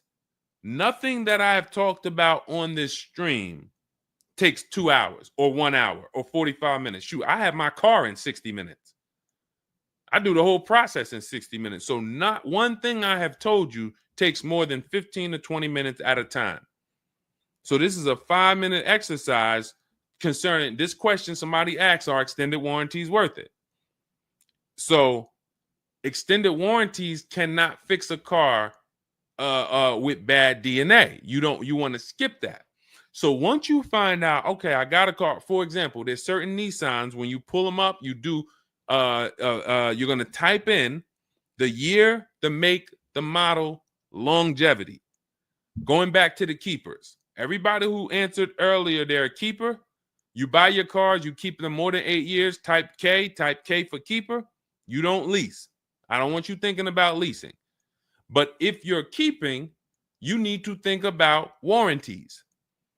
Just like people who lease don't need to think about warranties for the most part, unless they're a high mileage driver, they're getting a high mileage lease, they're not thinking about warranties. So if you're a keeper, you're thinking about warranty, which means you need to look at longevity. There are certain cars you're going to type in, do this exercise, type in the year, make, model, and the word longevity to Google, and you're going to see this car, owners report transmission problems between 90 and 110,000 miles. There's nothing you can do to change that car's DNA. Nothing. So yes, you can get one with good service records, good accident history, good title history. Nothing you can do to change the fact that that car has transmission problems from 90 to 110,000 miles. So once you do that exercise, that quick 5-minute check, then we can look at what's the cost of repairs on this car? Is it a Mercedes where when something breaks, it's $2,000? If it's a Mercedes and something breaks, and you can keep typing your questions. If you have a question on TikTok, nothing's off limits. So we got time for a few more questions, but you got to type them in for us to bring them into the show. So are we, once you know what cars, like give you an example, you got a Honda, you got certain cars, they're very inexpensive. Something breaks on the car, the parts are cheap, inexpensive. These are the cars where you don't need extended warranties as much as you need a car when you look at a car that has high cost of repairs. So what should you be typing in for the car you want? Cost of repairs. If you're looking at a Volvo XC90, Volvo XC90 repair cost. Where does it fall? You're probably going to land on an article that shows you the rankings of cars repair costs. If you see that Volvo and Cadillac and Mercedes and all Range Rover, Land Rover, they're up here, then you need an extended warranty. Because when one thing breaks, if you got a $3,500 warranty, it might pay for the whole warranty. One thing. But if you're looking at a car and it's very low, Mazda or Honda or Toyota or very low cost of repair, then maybe you save the $3,000 and you don't get an extended warranty. You just put that money to the side. So it's going to depend on the car. When I worked for Mercedes, if somebody was buying a Mercedes, I told them, go in there, finance department, buy as much warranty as you can afford. That was my words all the time. Buy as much warranty as you can afford. IDK, following your book to secure a lease. How do I get it without putting money down? We don't shop with money down. So you haven't gotten to that section yet. I'm glad you have the book, IDK, but there's no scenario when you're using our templates and scripts where we shop for with money down. In step 3 of the book, which is deal-focused budgeting, I explain how down payments come in, and I explain the risk of down payments. But when we're in step 5, which is reaching out to dealers, where we're getting our offers, there's no down payment that ever comes into the conversation. All of our lease offers are with first month's payment due at signing. That's not a down payment because it's just like when you rent an apartment, you pay your rent at the beginning of the month. When you lease your car, you pay the payment at the beginning of the month. And that's it. That's not a down payment. That's your first month's payment. But no, all you do is just follow the book. There's no again, and stay on the steps. Here's what I want to drive home when it comes to this book. And I see we had somebody, Linda March, on Instagram. I see you. Grab Linda March's question, please, on Instagram, Dolan. Do not read this like this is some seminar. There's 2 types of people who use the Cars from Home stuff. All of our stuff is made to be like you having a conversation with me. If you jumped on the phone with me and you said, Deshone, this is what I want. What's my first step? I would give it to you and then you go do it. I wouldn't say to you, okay, Linda, you're going to do this. And then once you do that, go and do this. And then once you do that, go and do this and then do that. And then by the time you finish this, you'll see this on this website, and then you'll be ready to pick up your car then. How would that go for you? Carrie Ann, Gifted Hands Cash, good to see you on Facebook. Well, how would that go for you? You would be like overwhelmed, confused, messing up. That's the way it is when you get my digital book, Cars from Home, and you read it straight through. What you're seeing all the steps. The last step 7 is delivery or pickup, and I'm congratulating you. You did it. The step before that, we're going over paperwork in the finance department and extended warranties. You shouldn't be there because you should be going through step 1, checking it off. Deshone told me do this. Step 2, check it off. Step 3, and then once you get to step 7, which is delivery, check, just picked up my car. It's a checklist, not a Bible or a almanac for car research or car studies. That's not what it is. And so I want to let you know that so that you don't come in thinking you're about to learn a lot about cars. In fact, that's how it was when I first started. My first book was called 52 Car Buying Questions Smart People Don't Ask that cost them thousands. 52 car buying questions smart people don't ask that cost them thousands.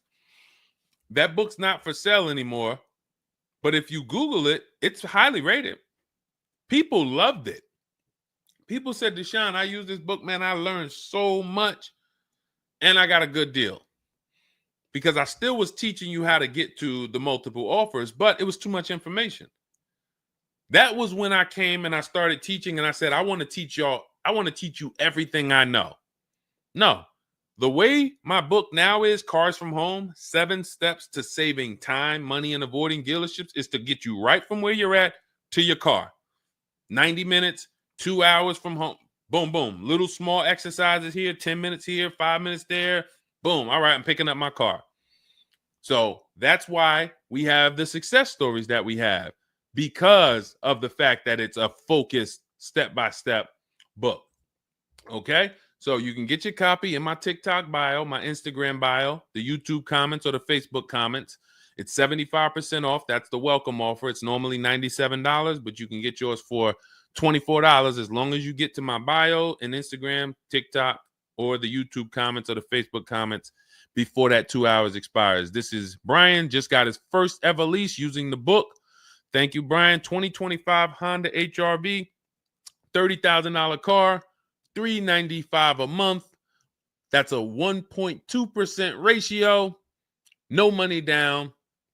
Initial quotes from that dealer was $434, and he used the counter offer calculator and got it down to $395. So that's his best offer, not to be confused with his only offer. That's his best offer that went from $434 down to whatever he ended up paying to get it to 1.2%.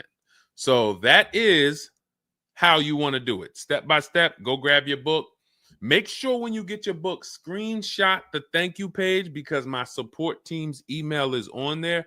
Sometimes you're typing fast, you misspell your email, but as soon as you actually pay the $24 and get your book, you'll see the book is on the thank you page. So you can click that link, open it, save it. Make sure you save that link, because every time I update the book, that link is your master link, and I also email you a copy. Okay, and then you'll have everything we teach step by step to get as many cars as you want. You'll see, you'll be like Sheree, you'll be like Zafrina, 2 and 3 and 4 cars. Rosalie, 4 cars. Ken, we talked about. Trey, we talked about earlier, 3 cars. These people have been with us since 2021 and 2022. So if you're new here, you got people that's already 3, 4 cars up on you using what we use, and catch up. All right, go ahead, Dolan. I saw we got a couple more from Carrie Ann. We got Linda March. Following your book to secure a lease, how do I get it? Oh, that's what we just answered. We already answered that one from IDK. I saw you grabbed it, but I answered it before you grabbed it. Carrie Ann Gifted Hands. Evening. Okay. Can a dealership... I'm sorry. I'm having trouble reading. I'm going to have tea on these broadcasts, because can a dealership take your newly purchased vehicle to a private mechanic without telling you? Actual dealership, because he refused to pay the money to get it fixed. Can a dealership take your newly purchased car? So if they're taking it to a private mechanic, then it most likely does not have a manufacturer warranty, because if it had a manufacturer warranty, for example, Kia has a 10-year manufacturer warranty, bumper to bumper warranty. I think it's 10-year bumper to bumper. But when the manufacturer puts a warranty on a car, dealerships don't really want to take it anywhere, because the manufacturer is covering the cost. They're covering the cost of the parts. They're paying the dealership for the labor. So it sounds to me like you got a pre-owned car and it was newly purchased to you, but it doesn't have a warranty. So they may have offered you some form of warranty. Maybe they put something in writing, and whenever you buy a car, you should have something in writing on the buyer's order. This is why we have a whole step in my book for paperwork and protection. That's step 6, because you need to have certain things in writing before you actually take delivery or pick up. But it sounds like they probably had an in-house warranty, like, hey, if you come back, you got 30 days or 3,000 miles, or you got 90 days, and if anything goes wrong, just come on, bring it back. And now you brought it back because you had an issue,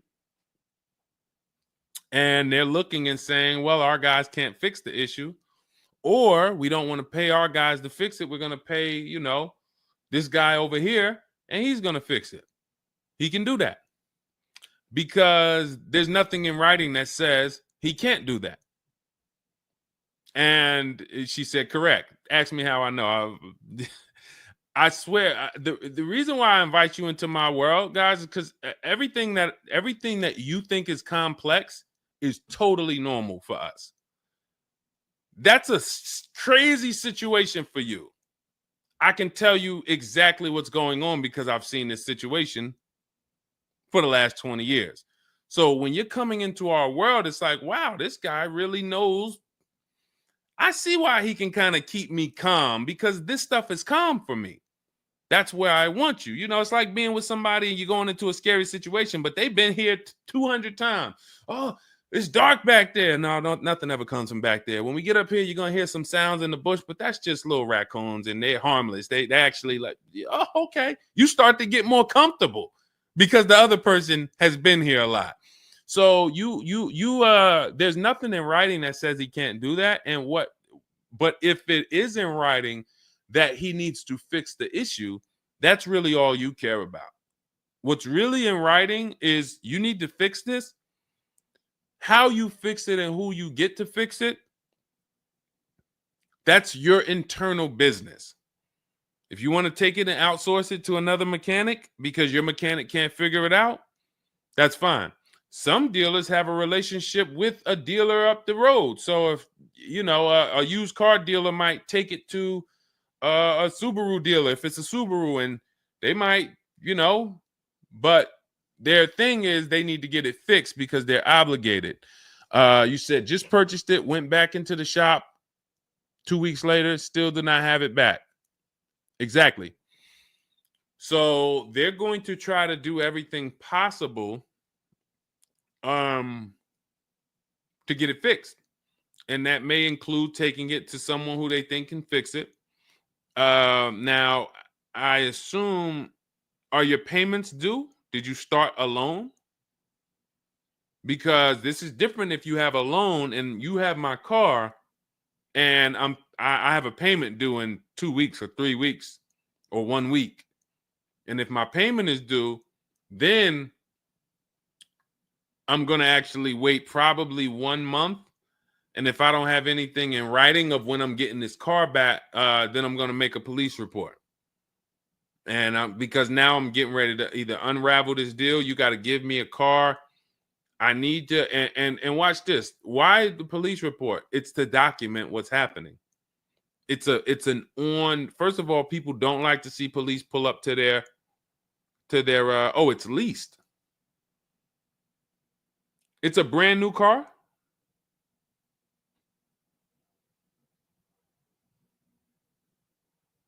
It's a brand new car. Most leases are brand new. In which case, a private mechanic shouldn't be working on a brand new. No, it's used. That's another reason we don't lease used cars. That's uncommon. See, that's what I was saying. Leasing used cars is very uncommon. No competition, warranty issues. This is why it's not a mainstream thing. And this is why it's not something that I recommend. But I don't say it's not possible. Because when people say, oh, Deshone, could you lease a used car? I'm not going to say, no, you can't. But what I'm going to say is we don't. Now, you have is there a warranty in writing? Did they write something on, because now you pretty much have a payment on a car that's used. That what is the warranty? What did they put in writing that they would cover if something went wrong? They had to put something in writing because they're covering it now. You know, or they have to fill some form of obligation. You paid 2 payments, but what warranty did they give you? Was it a certified car?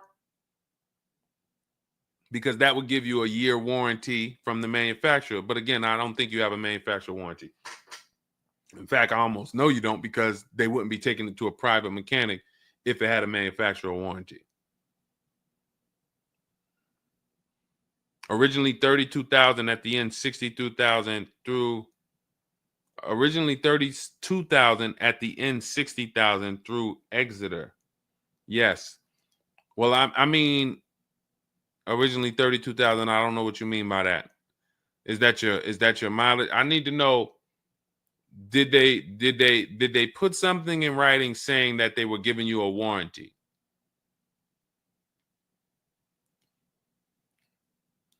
We'll try to work through this, because it's no different than if you bought a car from them.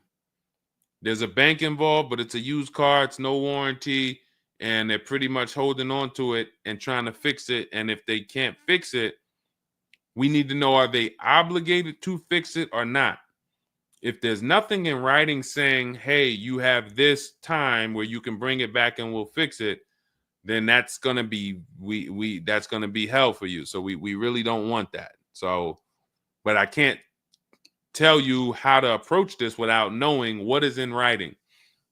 And again, when you get my book, not you, I'm just gonna try to help you through, but I'm talking to you. That's why we have step 6 is paperwork.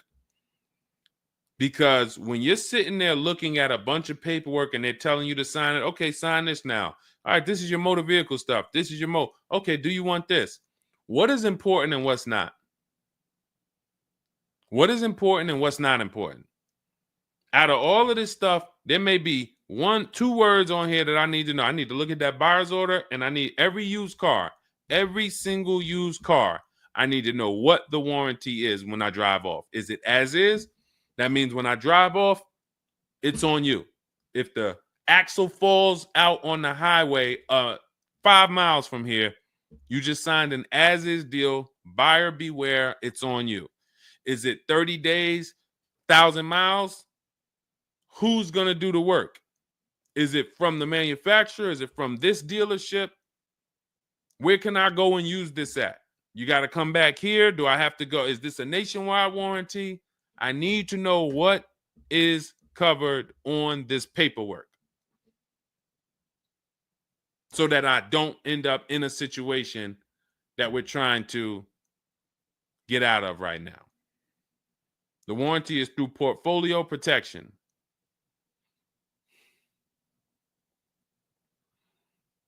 So it's a warranty. May not be a good one, but it's a warranty. So if there's a warranty, that means they're obligated to fix it. And if they're taking too long to fix it, and I have a payment, did they put you in a loaner car? Are you driving now? What are you driving now? If I bought a car with a warranty and then it had problems, I dropped it back off to the dealership and they had it for 2 weeks, and I have payments I'm still making on it, I just got it and it's in the shop, I'm not going to let that car stay in the shop more than 30 days with no car. I'm in a loaner. Okay, so you got to just chill out. You got to just chill out. Hopefully the loaner is as nice as the car you got. And if the car and if that's the case, then you just chill out. It's not a mainstream program you're in. It's like a black market program. That's the best way I could describe it. These companies that lease used cars, it's a black market kind of behind. It's not a mainstream thing. That's why all of these companies are small or like very little known name companies. They could go out of business. Nobody knew. Who the heck were they? Nobody knew. portfolio such and such went out of business. I never even heard of them. Who are they? Because they operate in the black market back there. So the general manager refused to pay the $4,300 for the corrosion on an important part. Again, what's your payment on the car? I just want to, I think this is a valuable lesson. They've had my van since from June 19th. Oh, they've had the van for that long? And you've been in the loaner?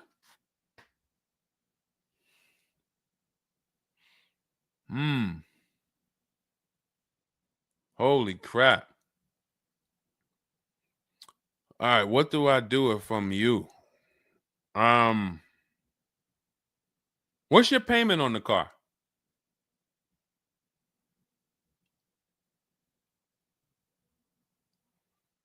Company had your car for months. You leased it, dropped it off because it was having problems. They've had it for months and can't fix it. And you're paying $775 a month. What kind of vehicle is this? What kind of vehicle is this that we're paying $775 a month for?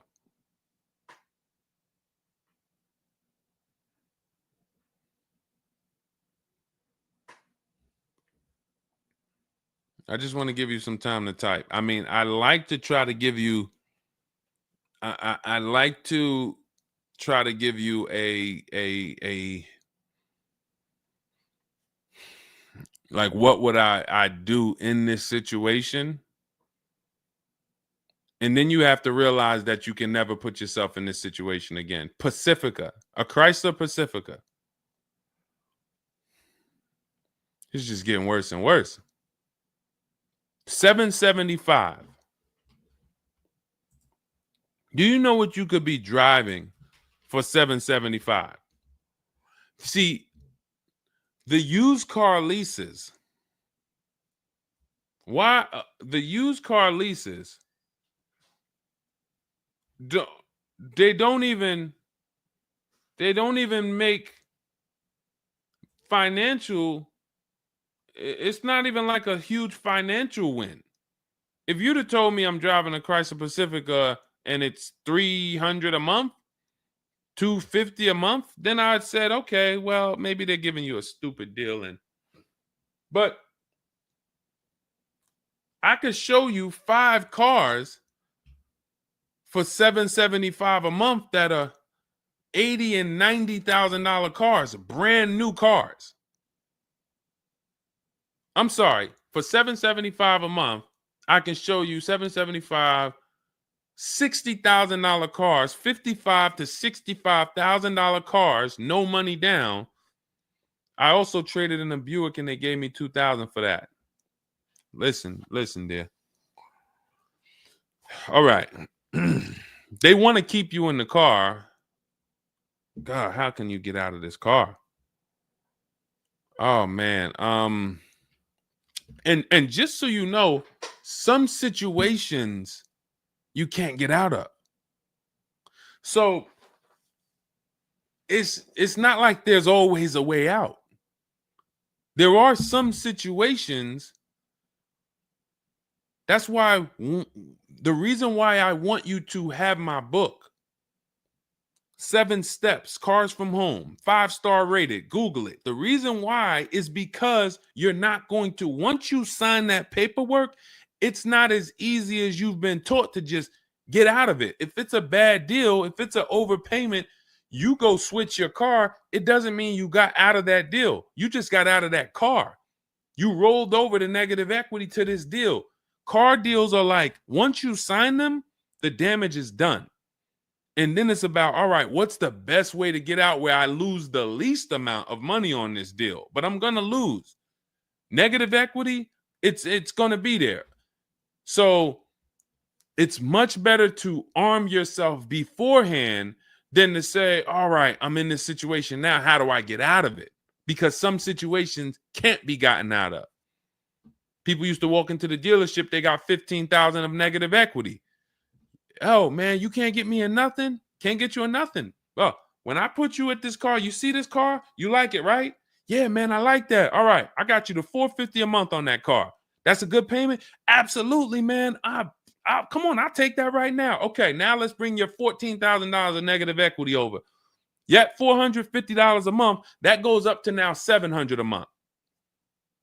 Oh man, shoot, man, yeah, nah, that I can't even afford that. But hey, here's the bad part. Even if you could afford it, the bank's not going to approve it.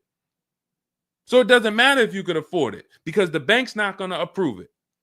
So you cannot get out of that car. So that's why you arm yourself now. That's why I'm telling you, before you need a car, before you go sign the paperwork, make sure that you are armed with the right information. So now, if in this particular case, and you have a cosigner, you put a cosigner on here, told us to wait 6 months, and then we can switch owner names and info. Every time I think this can't get worse, you make another comment, and it just gets worse and worse. They called me in yesterday to pick it up, and the same problems were present.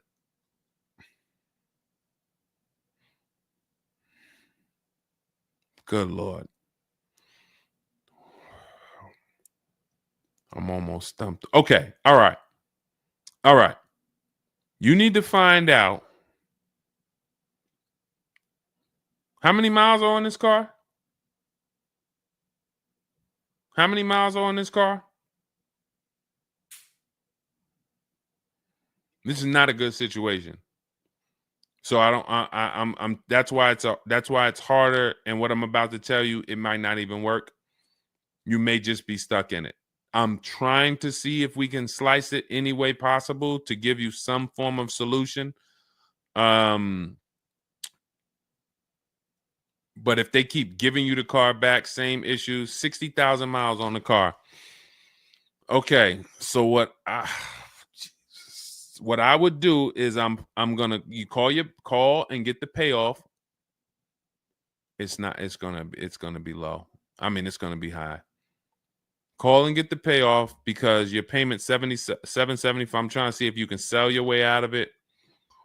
Can you do a lemon law on a used car?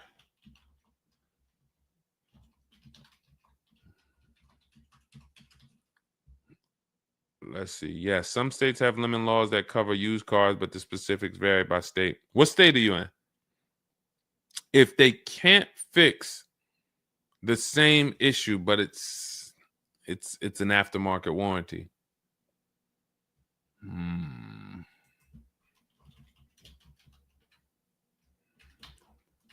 What state are you in?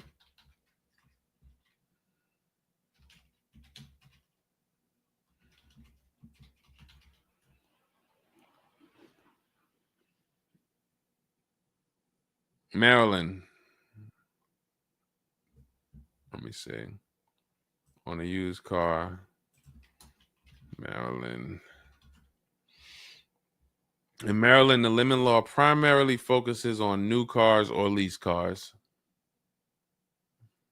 Nope, that's not going to work.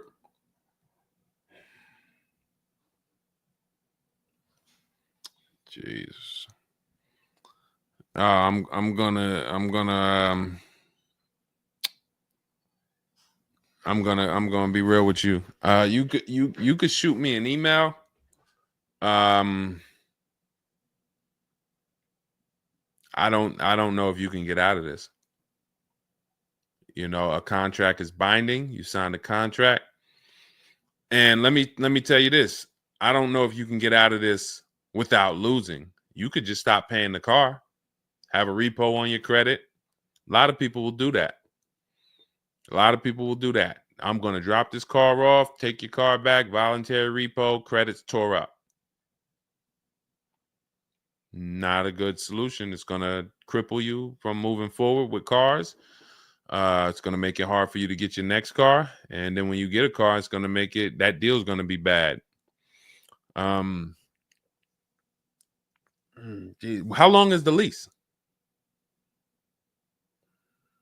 So this is just for those of you who are just joining us. We have this young lady got she leased a used car. Don't do this. And again, I'd like you to email me. Maybe I'll think of something that will come up as a solution. But you know, I trust you're gonna learn from this. It sucks. It's a horrible situation, and it's evidence of how bad certain bad structures can be. Because and again, I know some of you who've joined me for a long time, you may be used to, well, Deshone has a solution for everything. Not everything. There's times where you are too buried, and the only thing that will heal the wounds is time. That's the only thing. The deal is done. You have to pay down the deal. And then in a year, 2 years, you might be able you might be able to make a move, but you have to suck it up, bite the bullet, and we might be able to lean on them to get the car fixed. 78 payments. How? You said you leased it. This is a loan then. This isn't a lease then. 78 payments. You're in an 80-month loan on a Chrysler Pacifica paying $775 a month. It's not a lease, that's a loan, and it's 8 years that it's 7 years. 7-year loan.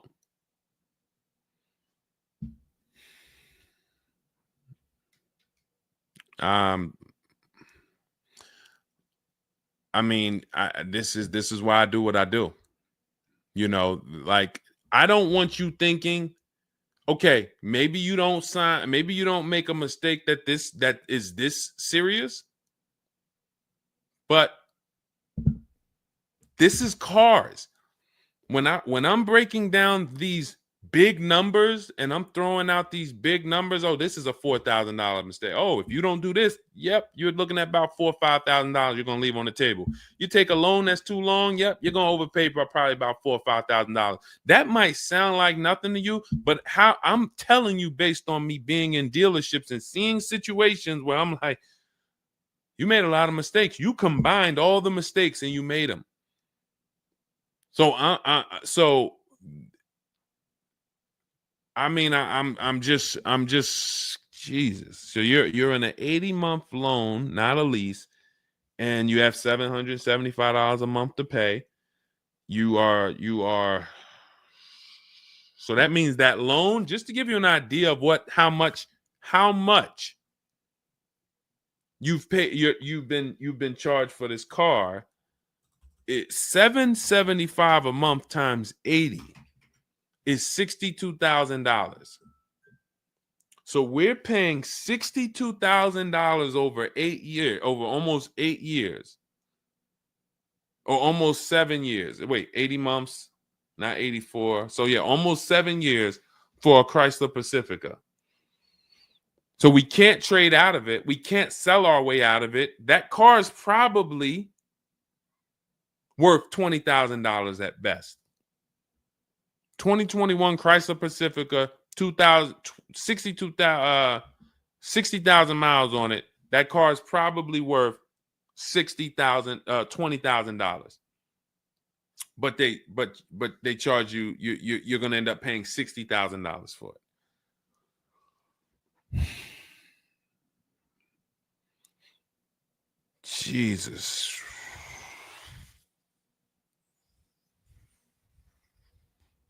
Most people will let the car go.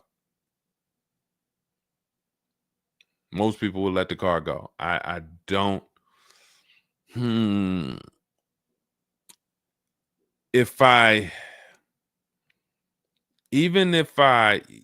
you run your negative equity, that is exactly what it's saying. 62,000.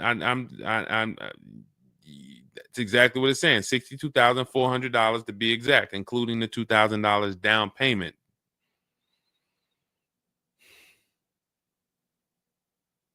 What's the name of this company that you did business with? My friend will not let that fly. That is one of the worst car transactions that I've ever seen anyone in. And your friend is on the deal with you as a co-signer. This is level 10 out of 10 bad. Rich Morton Mazda. Do you know what your credit score was roundabout when you made this deal? Rich Morton Mazda in Maryland. Everyone remember that name. Rich Morton Mazda in Maryland. Stay away from them. This is one of the worst deals I've ever seen. She is the main person they told me I could not sign the papers.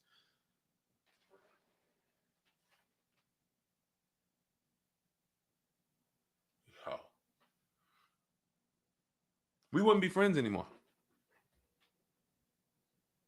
Now, here's the truth. Nobody pulled the wool over anybody's eyes. We looked at these numbers. She didn't say to you, wait, these numbers look crazy. I'm not signing them. You're not getting this car. Both of you went in there and signed these deals. So let's I'm not even going to say she's the friend, but nobody's going to say, well, y'all tied me up and held a gun to my head and made me sign those numbers, and y'all didn't even read those numbers to me. So, but, jeez,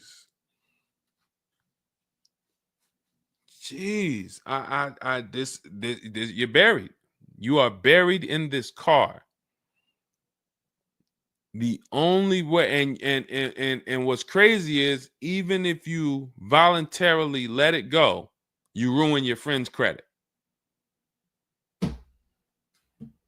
Because she's the one who signed for the car. Bad, everything bad. I wish there was a silver lining that I could think of. What I would do is I would find, you need to find out how upside down you are. You need to go on CarMax, write down these 6 sites, write down these 6 websites. You need to go on CarMax, Driveway, Kelly's Blue Book, Cash Offer, Auto Nation, Carvana, Car Gurus, Cash Offer.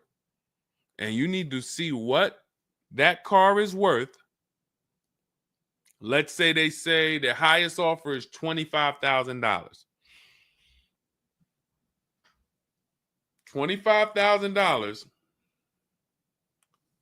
The total of your payments is not what you owe. That's what you would have paid after 7 years. You need to call the bank and you need to get the payoff.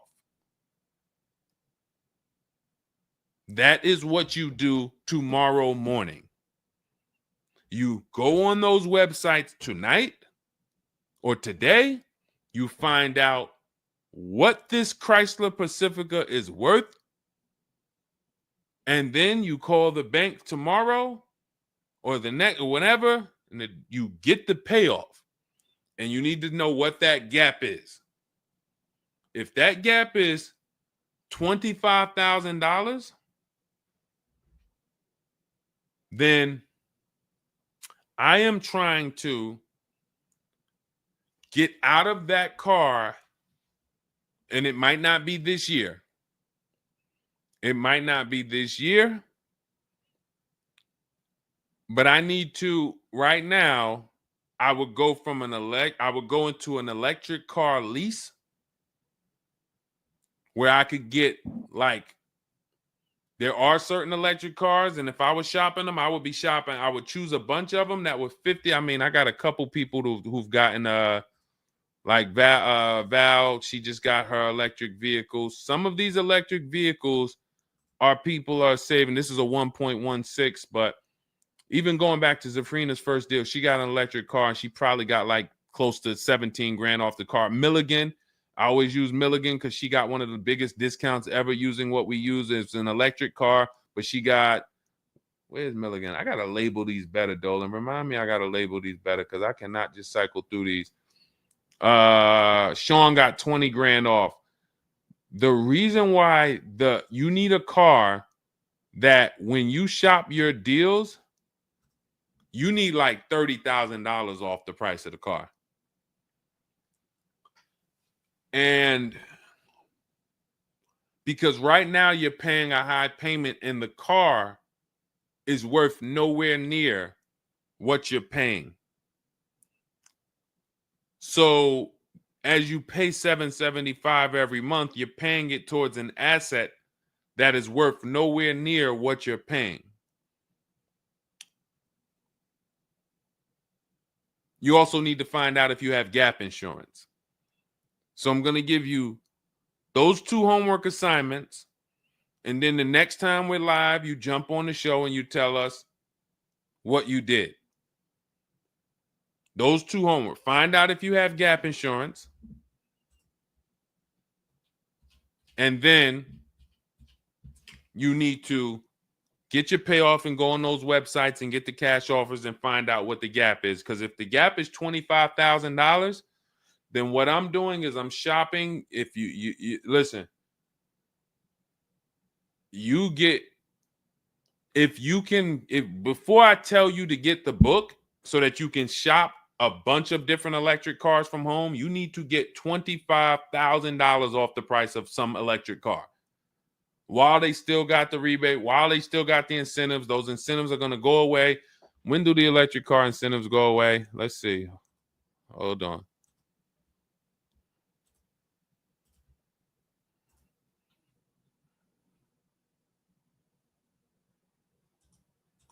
Hold on.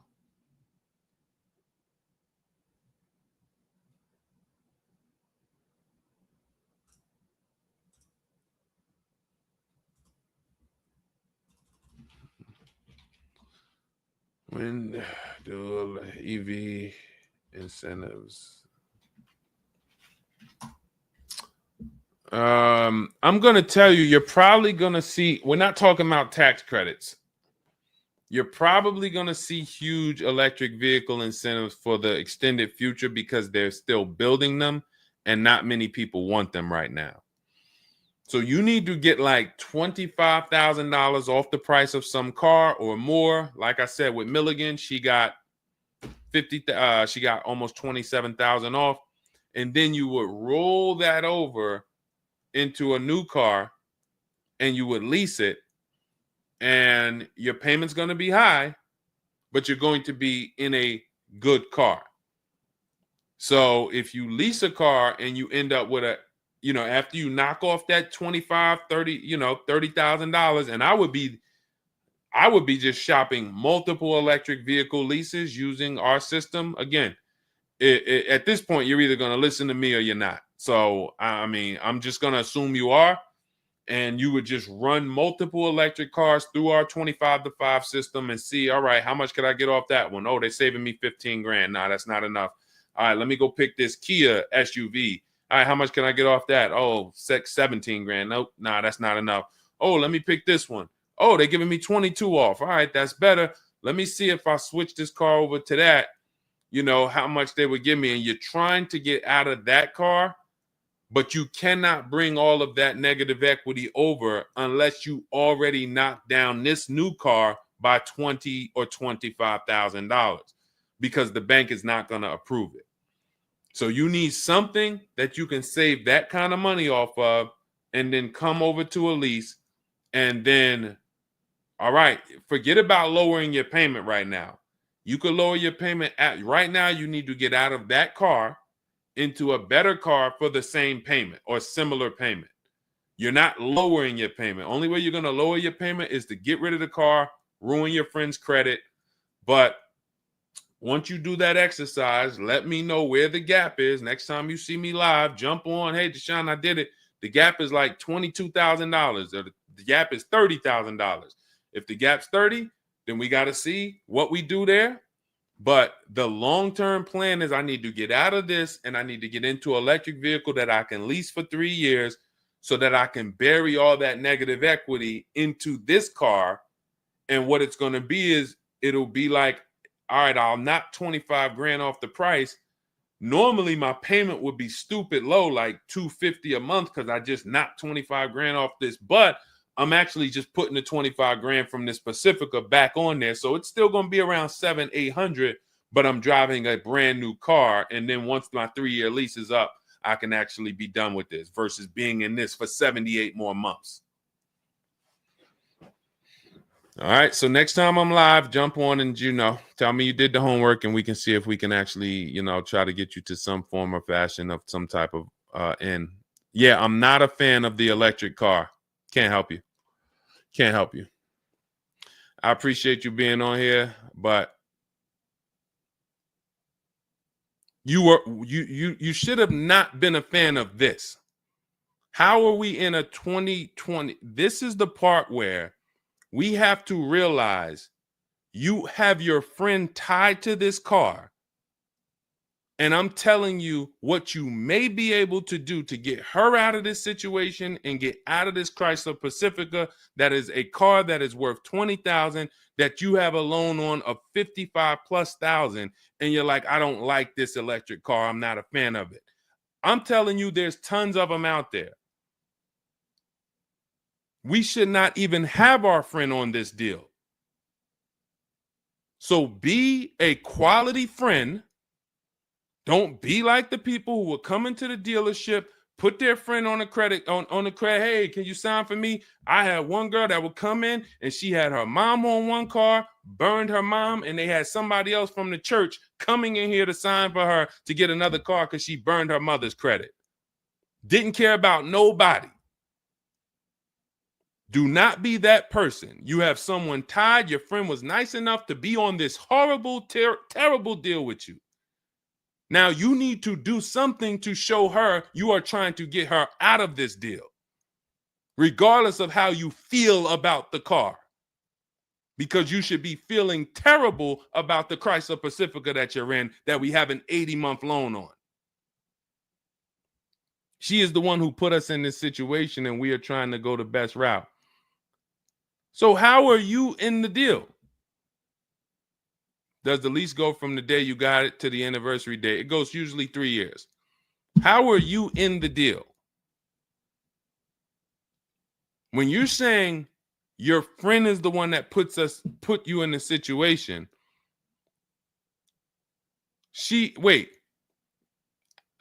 in one breath you're saying, believe it or not, she's the one who encouraged me to get it.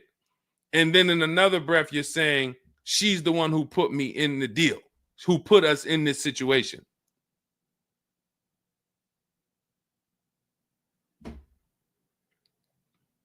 I don't care who put you in the situation. It's a horrible situation.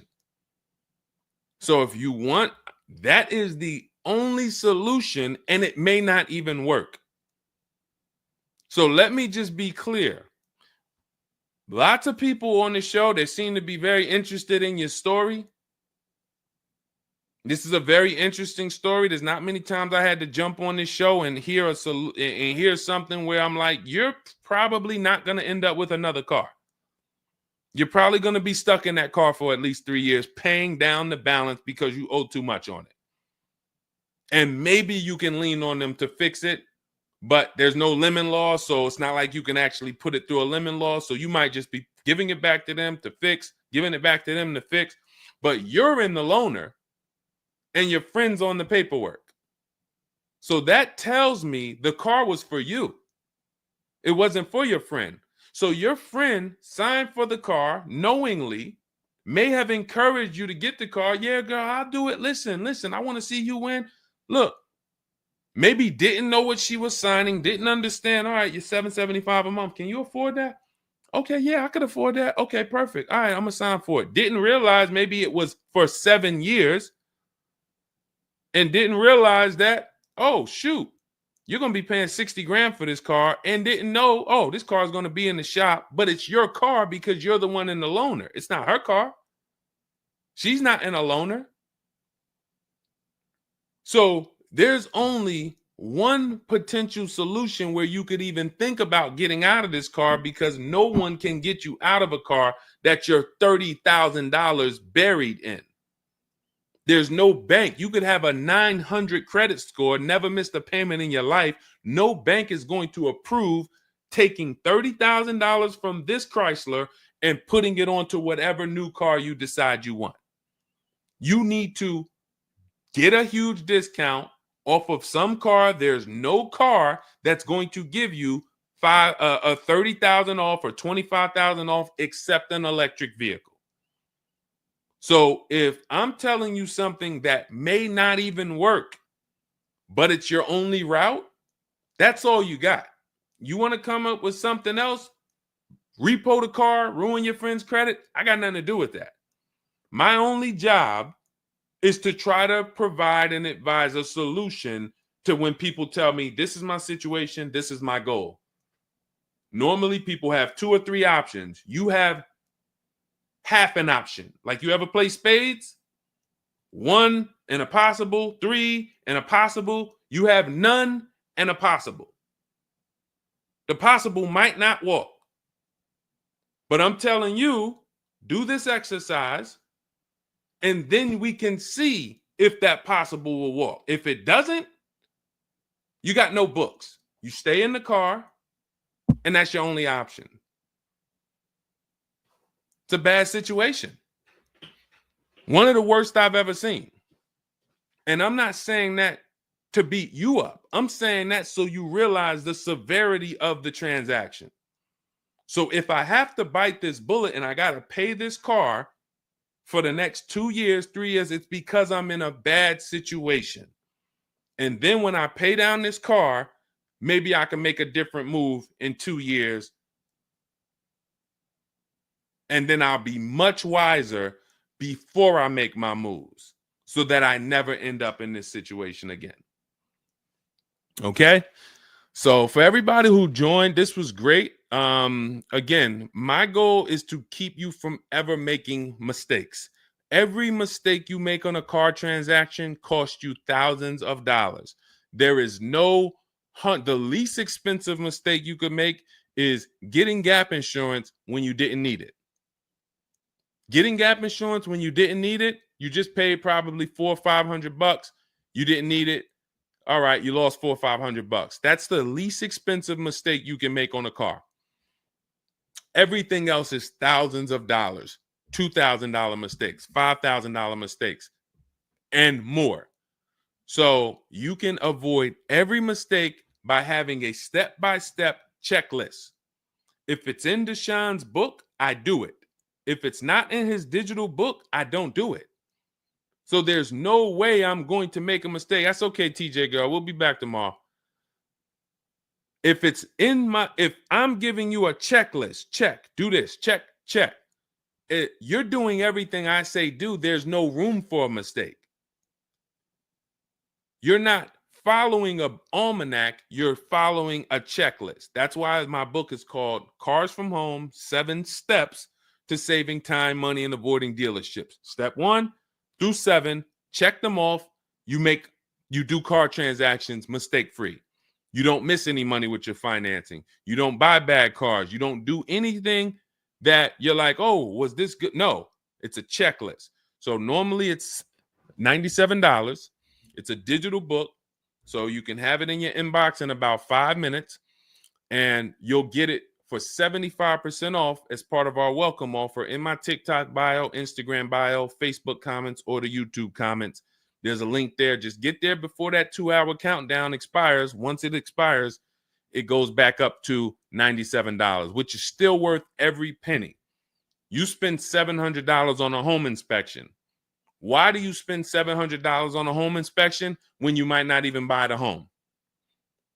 Inspector might come back and say to you, you know what? Hey, listen, I got the report for you. Just so you know, that roof needs replacing. Those boards, the electrical system in the back, there's a lot of stuff that's not up to code. And then in the basement, you got some water coming in through the foundation there. Listen, house needs a lot of work. Here you go, $700. You and your family might not buy that house.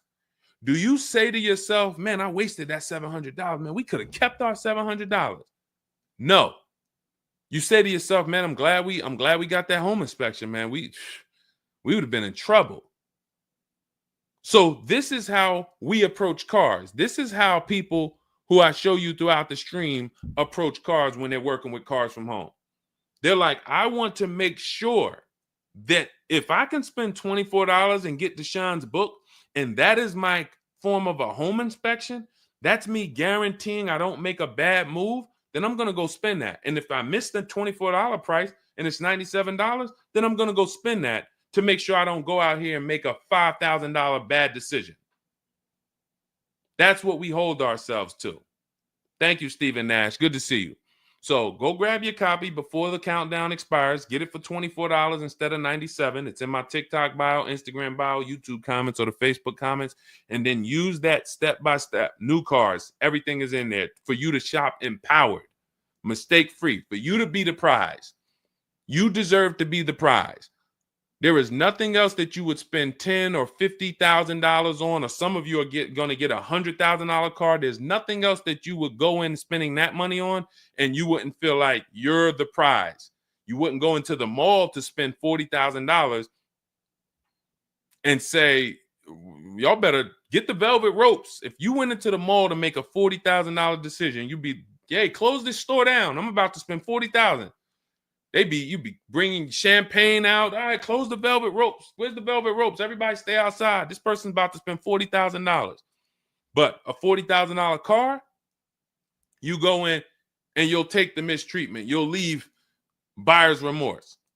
Not anymore. When you make the decision to get your book, follow these steps, you are mistake-free. You'll save all the money. And then when you drive off in your car, you feel like you're the prize. This dealer won my business. That credit union, that bank won my loan. This deal, buyer, Carvana, CarMax, Driveway, they got to buy my old car because they put the best bid up. Everybody won a bid. And that's how I know I won, because everybody competed for my business. I didn't beg none of you for anything. That's how we do. So go get your book. And if you want to get started and you're like, Deshone, you know what? Is there anything I can get started for free? Because I'm just getting to know you. I don't really know you yet. Now I want to see, then go grab my free cheat sheets. Dolan will put a link in the comments for you guys. It's Deshone's cheat sheets. It's also in my TikTok bio, my Instagram bio. And you can see what we give to people who want free advice to get you started. But if you're like, no, give me the blueprint. Give me the bang, bang, step-by-step, start to finish. That's my digital book. Go get it. And carry in gifted hands. Please check back in with us. Let me know when you do that exercise how big that gap is between what the Pacifica is worth and what the cash offers will buy, what will pay for it. And then hopefully you can get to some solution. So I appreciate you sharing the story. I appreciate you being forthcoming, and certainly we'll wait to hear from you. Thank you everybody for joining us. We've been on here for almost 2.5 hours. It was a longer show, but I hope you all got a lot out of it. We talked a lot about all different things. Yeah, that's Denzel on the bookshelf. Absolutely. I got a lot of people on the bookshelf. I got Lucille Ball on the bookshelf. I got Miss Harriet Tubman on the bookshelf. Mr. Marcus Garvey. Who knows who that is?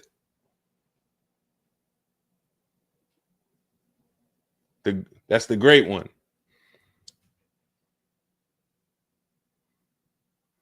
Y'all know what it is. I only have the greats around me. Alexis Chu, you don't know who that was? Who could tell Alexis who that last person was?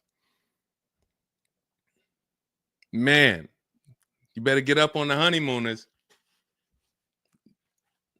Yep, that was, yes, TJ girl. Yep, Jackie Gleason. Yep, that is right. The great one. So yeah. So yes, so it was a pleasure. We'll be back. We'll be back for another show. When you see us, jump on, get your questions answered. For those of you who have my book, I want to thank you. Shout out to I saw a couple people say they grabbed their book and they were using they were ready to use it. I would get the paperwork through email, never received it. I need your help. I bought 2 brand new cars. I was told I would get the paperwork by email, never received it. So call the dealership. Call it. You bought 2 brand new cars. You said you would get the paperwork by email. You never received it. Call the dealership and, hey, where's my paperwork? Ask for the finance manager. Where's my paperwork? That's what you do. All right. So, all right. I'll let everybody go. I'm tired. I can't even get myself together. This is, I'm gonna jump off and we'll be back. We'll be back for another show. Make sure you get your book in my TikTok bio, Instagram bio, the comments, or the Facebook comments or the YouTube comments, and I'll see y'all on another show. All right. God bless you.